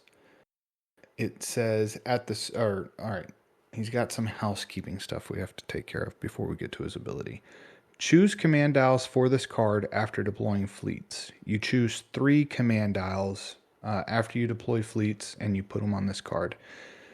His ability is, at the start of each ship phase, you may reveal and discard 1 dial from this card. If you do, until the end of the round, when each friendly ship activates, it gains 1 additional dial matching its discarded dial, matching that discarded dial. So he's a fleet-wide extra dial for 3 rounds. He's really good. He's 32 points, so he's expensive. He's hard to make work. But if you want to do a battle carrier, an ISD2, and a bunch of squads, this is your guy, because you can do like a nav command on Thrawn and then have your squad dials and still be able to command your squadrons. You can do squad command on Thrawn and still set your nav or engineering based on what you need. I think the biggest mistake some people make is treating him as an extra dial commander for the flagship, but you have to be cognizant of what is a dial that your entire fleet can use. And so like nav is a good one. Just set, if you want to use him as a squadron commander, set your native dial as a squadron so you know what you're commanding, and then set his dial as a nav so that he can navigate, or set your dial as an engineer so you can repair, because not all your ships are going to have damage and not all your ships are going to need to repair unless you're running like expert shield techs or something. But yeah, he's a really good commander. Expensive, but can be worth it. I've got him in A tier. Oh yeah, this is the guy. In my opinion, Thrawn is the strongest commander in Empire. I actually was kind of a non-believer for a really long time. The points was it was holding me at bay, and I started playing a bit of Thrawn purely out of spite because Ben downsized it. It's his favorite commander in the game, and I wanted to throw a Thrawn list together after Worlds last year, just to see if I could do it better. And I ended up putting together a list that was ISD2, Gladiator 2, and Nixanti, and then Squad Ball that had Hondo and Mauler. And then the Gladiator was built for flak. So you have the Ruthless Strategist and Agent Callus on there. And I ended up taking that list to first place at the Norman, Oklahoma Classic, and I got top 4 at whatever the big thing was in Dallas. Lone Star? LSO. Yeah, LSO. Yeah. And I paid the premium for Thrawn, and I did not regret it. Kind of like articulating on what Drew was talking about, the squadron dials that Thrawn provided for the whole fleet was kind of what I built the list around, because I could use the squadron dial. Gladiator 2 has Squadron 2, and so I could use the squadron dial from Thrawn while using nav natively, and I could activate Hondo Mauler, send them in, get guaranteed damage, and then go in with Ruthless Strategist and get more guaranteed damage. It was great. Well, he still provided the things that I really desire for my ISD, which was being able to command squadrons as well as being able to navigate to set up my position in the early game, and then engineer in the last couple of turns. So oftentimes my command stack would be like nav, nav, nav, engineer, engineer, engineer, and the ISD like never died because it's much harder to predict where that thing is going to be when it has the versatility of being able to use nav dials, um, as well as commanding the squadrons. And it's a lot harder to kill when it's getting 2 shields back. I don't think that Thrawn is quite S tier. I do think he's the best in the faction. But I think that A tier, like top of A, is perfect for him. Yeah, I really don't have anything but praise about him. He's a pretty chill, cool guy. He is a chill, cool, blue guy. He looks like he'd be chill. So Grand Mal Thrawn is, like Bodhi said, I think he is maybe he's super good.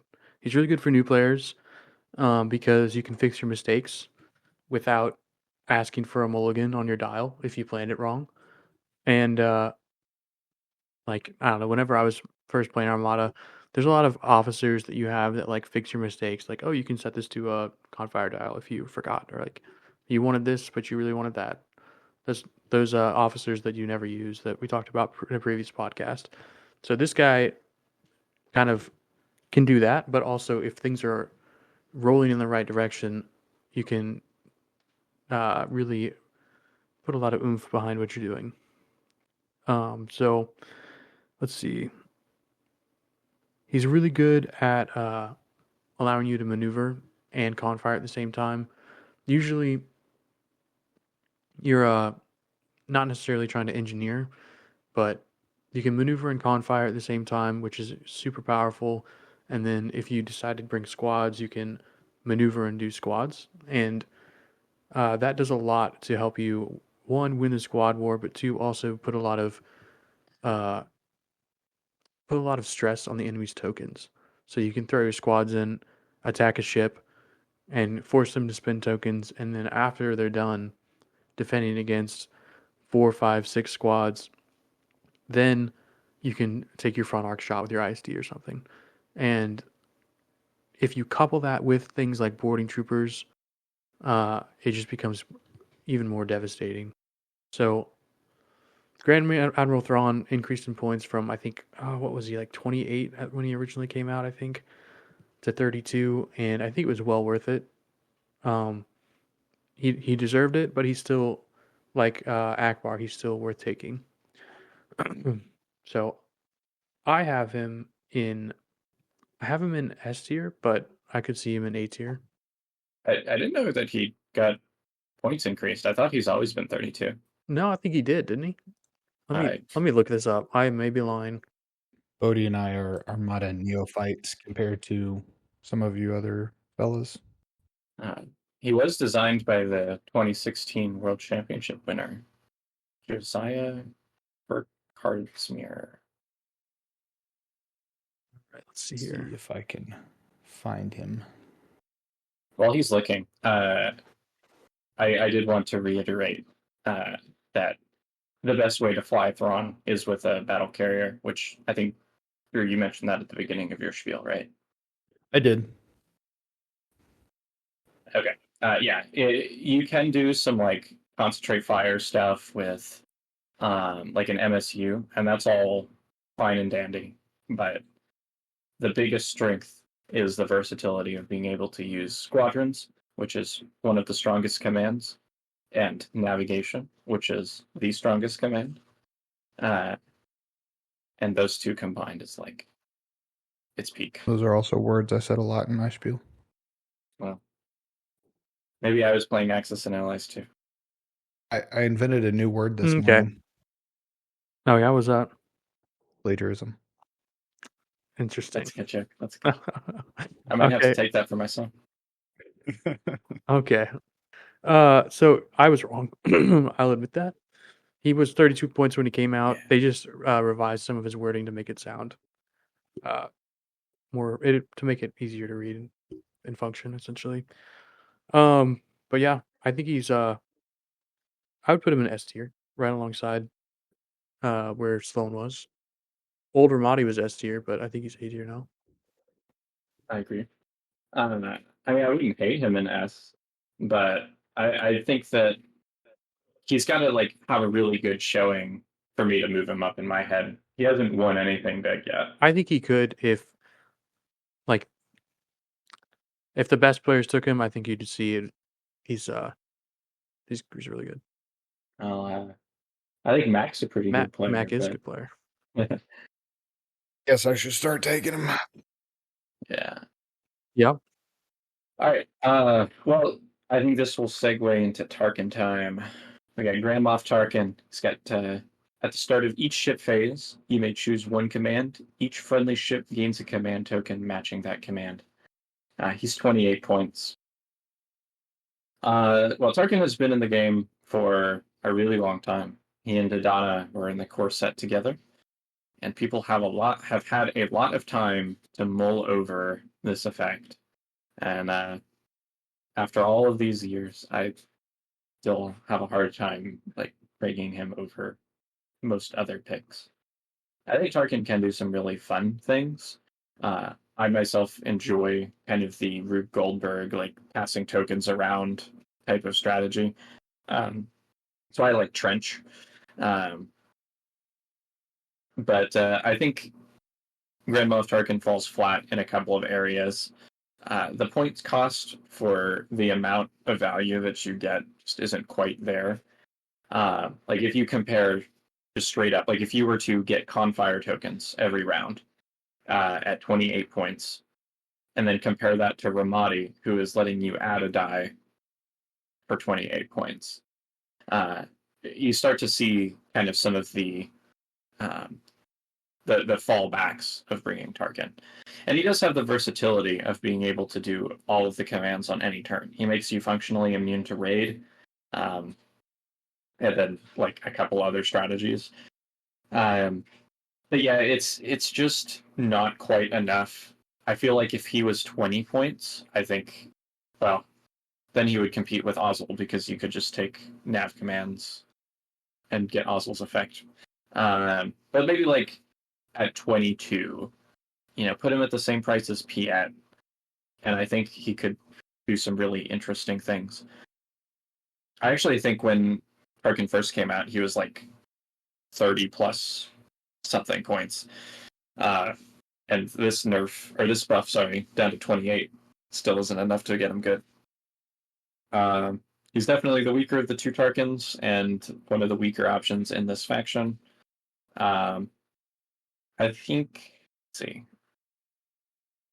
where did I put him?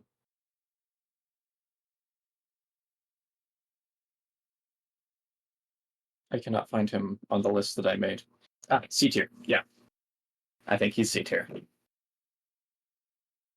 Okay. I've used this guy. He's a good starting commander for new players because he kind of helps you fix your mistakes by getting the tokens you need when you need them.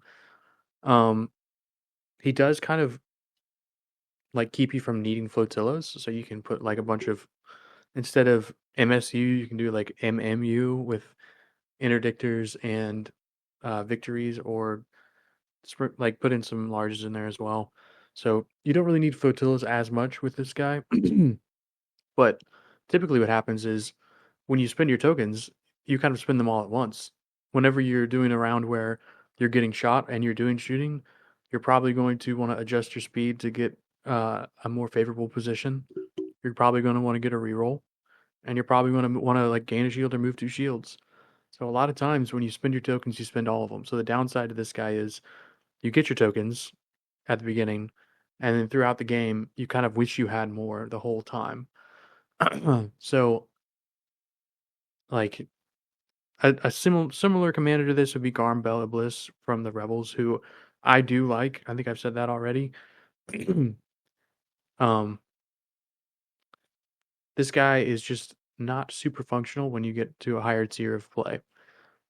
I played him, and I think I got second place in Oklahoma when I took my Arkaton's Engine Tech's fleet, and it was really nice because I could power my Engine Techs and do whatever I wanted with my dials. And then for all my non-rogue squadrons, I could just send out a squadron token. So in that situation, it was nice. But I would say it was only nice because it was a Command 2 ship. And if it was Command 1, I would want to be doing too many different things, and I would just feel sad. So I think he is fun tier. He's somewhere between C and D for me, but C's okay with me. What about you, Badger?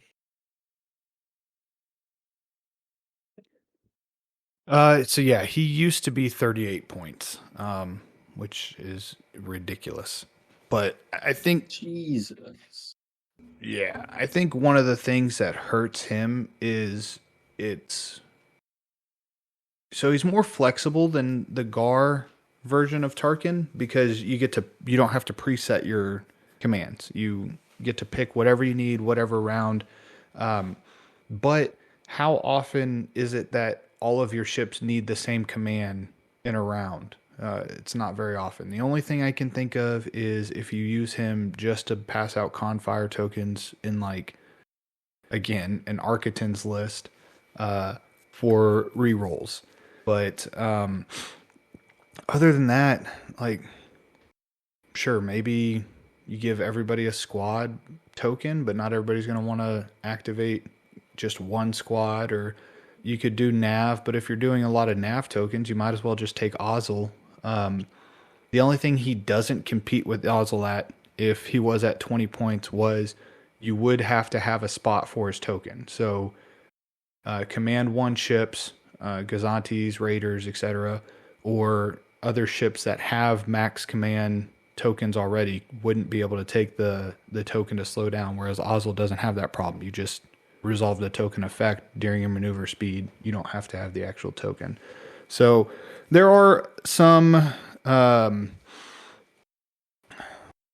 lack of a better term, glaring weaknesses there, and there's just not enough there to make him good. If it was just you can assign one token to every ship, maybe that would be better. Or every round you can assign one of each token amongst your ships. So you could assign like 3 tokens to an ISD or something. Something like that would be better. But yeah, I have him in C tier.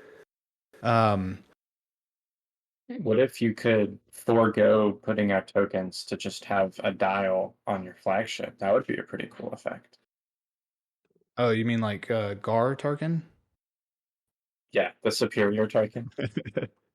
So how many times do you see Gar? Like I've played Gar Tarkin more times than I've played against Gar Tarkin by an infinite factor. I've never seen anybody else play Gar Tarkin, but I've played him a lot, and I've never used that other ability. I've only used the ability to pass out tokens to my entire fleet. Really? I've had the opposite experience. I've played not like a lot, but I've played at least 7 games of Gartarkin, and I only use it like aside from the first turn where I'll pass out tokens, but I only use it for the extra dial. Huh. But that's for next episode. Okay. Yeah. Yeah, you're also Still talking love you, about I guess. some elevation stuff we can hold on to. Who's up next? I think Bodhi. I think we're all agreeing it's C tier for that guy, right? Yeah, but I think you get to read the last one.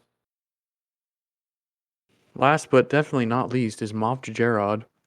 While a friendly ship executes a maneuver during the determined course step, that ship may suffer 1 damage to change the first yaw value of that maneuver to 2. He's 23 points. This guy was a game changer whenever he came out. The sheer madness of maneuverability that you can give things. Not okay. First of all, it goes on SSD. It's just stapled on there usually, so that you can just yoink the front end of that thing around like mad, absolute mad. It's insane that you can just say, "I'm gonna do 2 clicks and 1 click with a nav on an SSD and turn 90 degrees almost.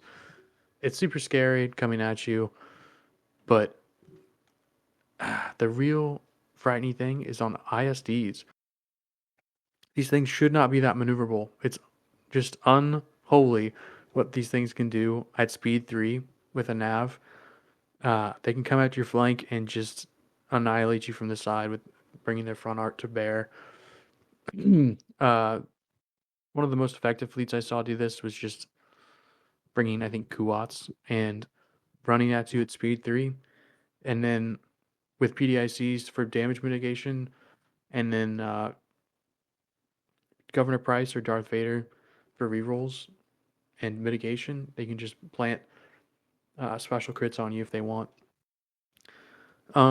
But it's not good only on that. It's like good on other ships as well, like Imperial Raiders, where they'll be flying at speed 4 off on the side of the map, and then you think they're just skirting the edge, and then they take a hard turn in, and then what you thought was going to be like a last first with a demo in front of you ends up being a raider on the side, and then a demo last, and then first on the next turn.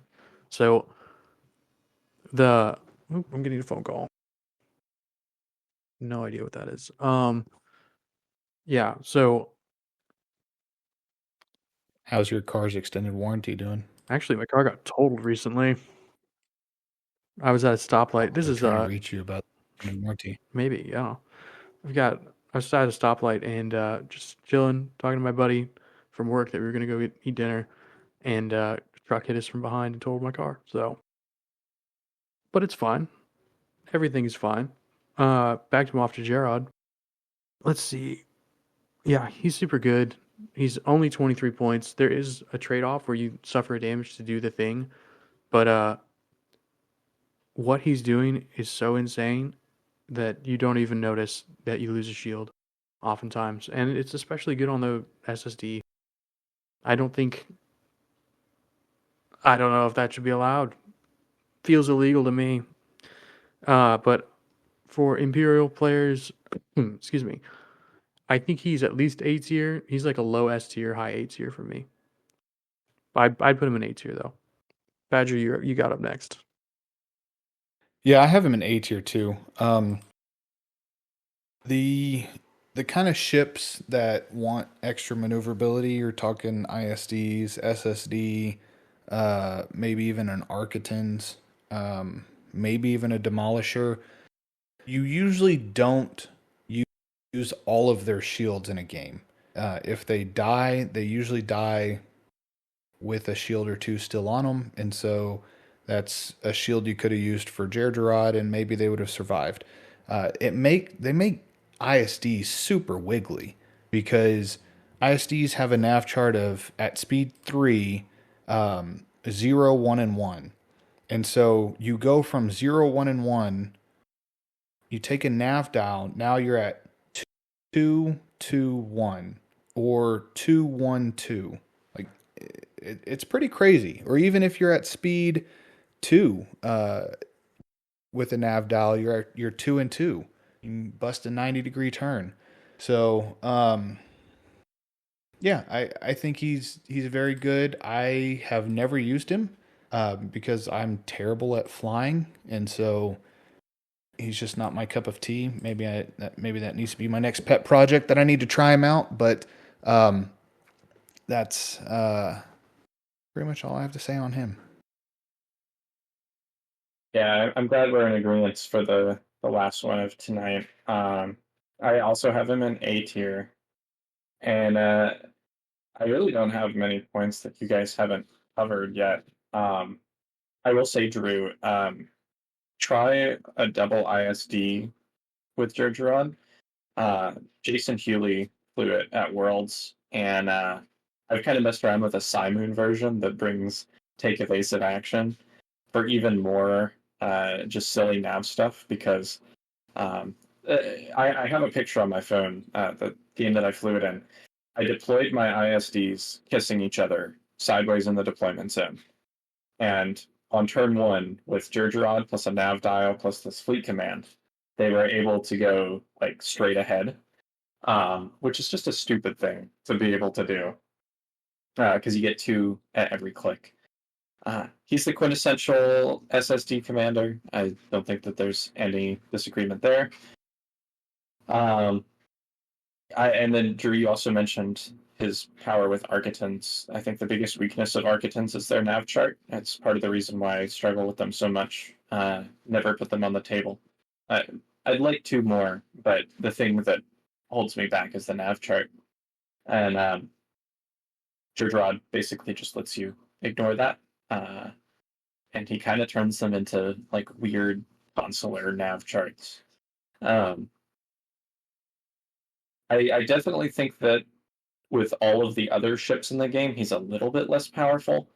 Like you mentioned that he might be good with Demolisher, but he wants to be on like the wiggly stuff that stays at long range or has the shields and engineering value to back it up. Whereas Demo wants to get in close, and it usually needs all its shields. Most of the other larges, like Onagers, sure, maybe. But I feel like there's better choices for some of the other ships. But ISDs, SSDs, and Architons love Jerdrod, and I think he's easily justifiable in A tier because of all that. Cool. Yeah, I actually do not like him on Architons because I feel like the way you should be playing them is at range, and you shouldn't need to. You should be flying at an oblique angle to skirt the edge always. So if you want to use this guy, you'll probably be more going to, and they need their shields. They need their shields a lot. But if you use this guy, you're going to be like angling more your nose inward, which I think is not correct. But that's just my opinion, man. All right, so now that we're at the end of this podcast, we're going to do the elevation section. If you're new here, that's where we take one aspect of the game, either card, objective, something like that, and elevate it by changing it to become more fun or more competitive. Does anybody want to go first? Yeah, I can go first. So because I had a ranked to C tier, I'm gonna elevate Admiral Sloan, and to make her more powerful, Oh my god! I'm gonna just yeah. So I think I want to talk about Darth Vader a little bit more. So I kind of been thinking since we talked about him about his price cost. That's definitely got to go down. And yeah, I found it kind of curious because to me, like rerolling a lot of dice is really cool, but most of the time you only need to reroll a couple. There's very few pools where like, you just completely whiff out. Sure, it can happen, and it will probably screw you over when it does, but you're not really taking a commander to minimize those. You want something that's going to help you on all of your attacks. So what if we changed Darth Vader to while your friendly ship is attacking, you can reroll any number of dice and spend a defense token for each one that you do. And that way we can justify him at like 20 points. So it's going to be a bigger downside. However, it's going to let you use the effects that you're like taking Vader for anyway. And he's at a point cost where he actually lets you play super aggressively. I don't know if it would be super powerful. Like obviously the ability itself is noticeably weaker. But or maybe like just say like you can like you double spend your defense tokens or something. So like you can spend or like you could delete your contain to reroll 2 dice or something like that. I don't know, or maybe turn it into like a dice set. You could set any number of dice by removing Any your number of defense dice is token. a little strong, buddy. No, okay. While attacking, you may remove or you may discard a defense token to set that many dice to any face, and maybe like 25 points. Did you say remove or spend? Remove, like discard them. Okay, They're so it's gone. like price.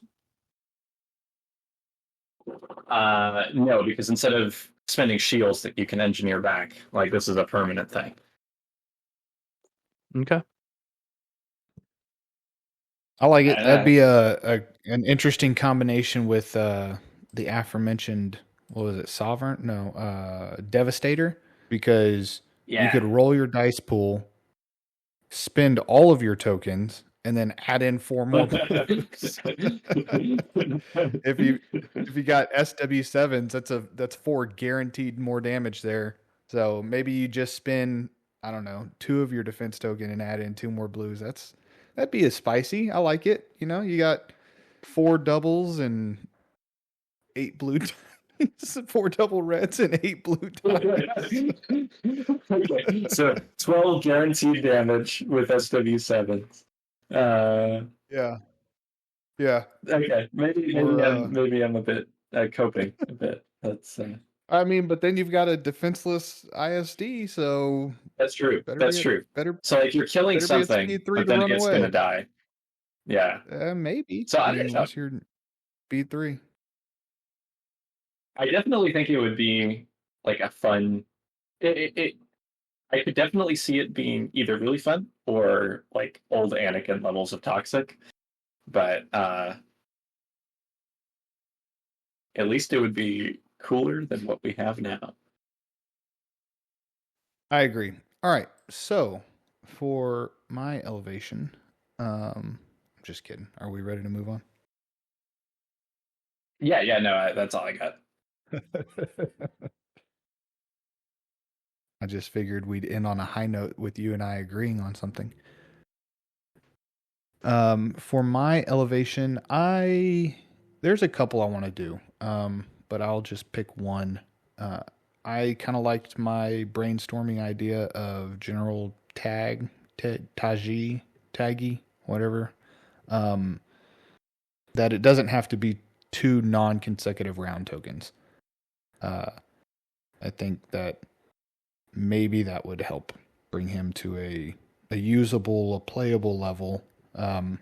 Because again, you could do like 3 and 4 if you really want to push the fight.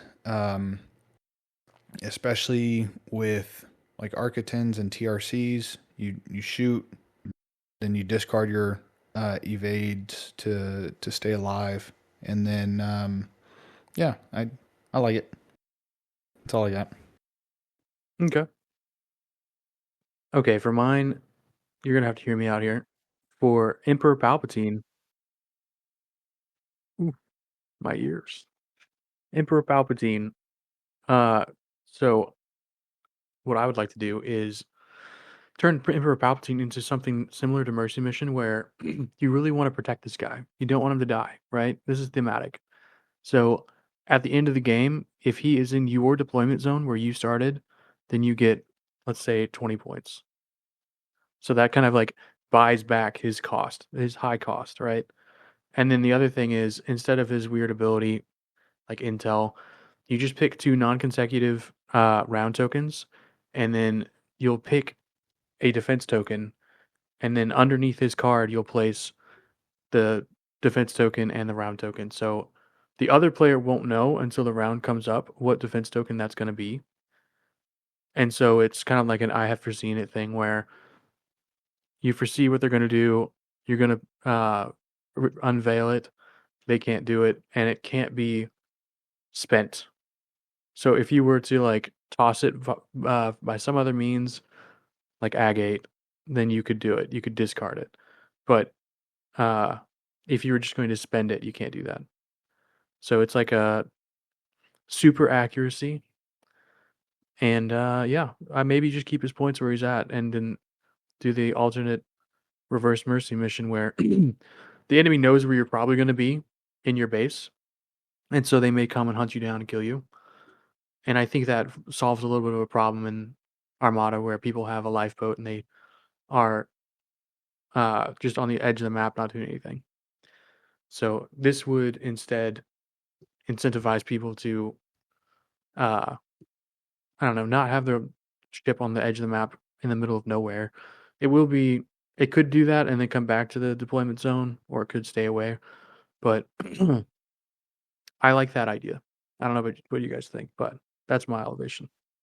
And as soon as you like started talking about this, my first thought was lifeboat it, because Corvus is going to be Yeah. able to deploy where it's going to be safe, guaranteed, and then Yeah.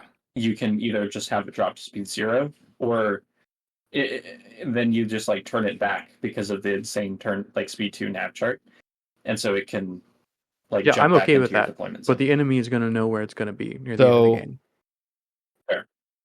I'm going to give you an A for effort, but yeah, I think that's a terrible idea because of the Corvus, and sure, the enemy might know where it's going to be, but now you're chasing their lifeboat, and like it's too much of a conundrum. Like, people hate Mercy Mission already, and then that one you at least have to get it to the other side of the board, and so people know where you're going to be, and people still bitch about it.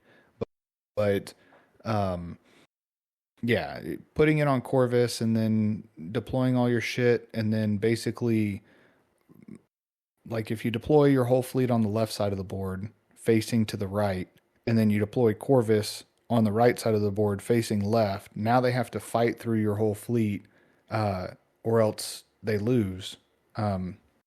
It would be good against like Farmhawks because you can just take their AG and now you get the 6 instead of them. But I don't know if I'm a fan of that. And think about lists that like quad peltas with arcs. They just can't chase down Corvus. There are a lot of lists that just cannot chase down a Corvus, and I don't know. Yeah, it seems like just super degenerate. I think a Mercy Mission is easier to score than this would be, because like you can send it whatever speed it needs to go, whereas in this instance you're going to have to be going at speed 0, or like you're going to have to loop back on your own deployment zone, or just like deploy sideways and stay in your deployment zone the whole time. But it gives, which is what is arguably the strongest faction, another tool to like lower the score gap. So like they're going to be able to play the same like list that they're playing right now with all of the really good squadrons and really good ships. And then if you're winning like as the opponent, now your win is lowered by 40 points or whatever. Which Mercy Mission always ends up being like 1 TP change. And if Empire has that too, it just sounds ridiculous. So this isn't a full TP change.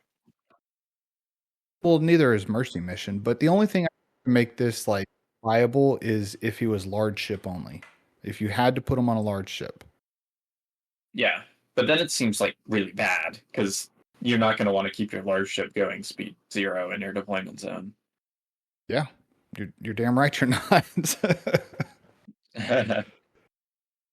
I don't know. I'm playing with it right now on TTS, and like you can deploy it at the very back, and then stay in your deployment zone at speed 2, and you can go either way. So it's too slippery. Yeah. Like you just can't catch it. You just go the opposite way of wherever they deploy. If this wasn't the faction with Corvus, it might be slightly more interesting, but paired with that title is pretty yucky. I mean, yeah. I don't feel like I have to defend it too much. This is just a spitball, but sure. You're gonna know where he's at. You can send like a TRC 90 after him or something. So he's gonna be worth a lot of points regardless of what he's on, because he's 35 points by himself. So I actually don't think it's as powerful as Mercy Mission. And like, I'm not going to hide the fact that I don't like Mercy Mission. Just mostly because of the fact that, I don't know, I like the idea of this alternate objective, but it's asymmetric in the fact that no one else gets this opportunity. The Rebels have something similar like it with Gen Ursa, where they can like get some victory points, but that's only like a max, I think, 15. It's pretty hot garbage.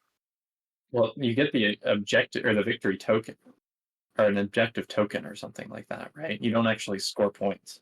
Yeah, it's a victory token. So if you're not playing if you're not playing an objective that has a token, then it's useless. Exactly. Yeah. The best case scenario is you play Capture the VIP and you get a victory token, and then at the end of the game, either they have it and they get 0, or you have it and you just get the 50 or whatever. Yeah, I would put this guy on like an interdictor and then just put him in the very back corner of my deployment zone with facing one way, and then have the rest of my fleet basically facing at a 45-degree angle toward it. And like the interdictor gets to do a lot of stuff that it doesn't have to be in the fight for, and it's hard to kill with 5 engineering and all of its upgrades and stuff.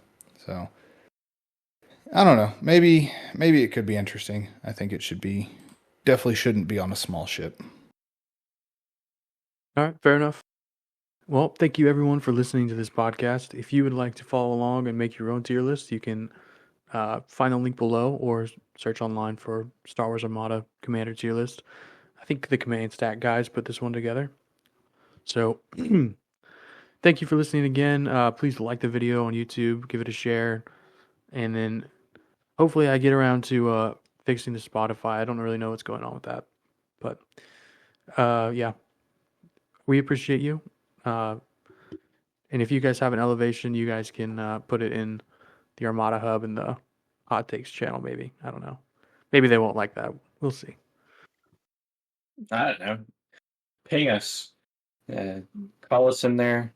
I'll review your hot take. Elevation review section. And yeah. All right. And yeah. You guys take care. There's a little snow coming out today. Hopefully I get this out soon. I'll probably get it out tomorrow when it's a snow day. Take care, everybody.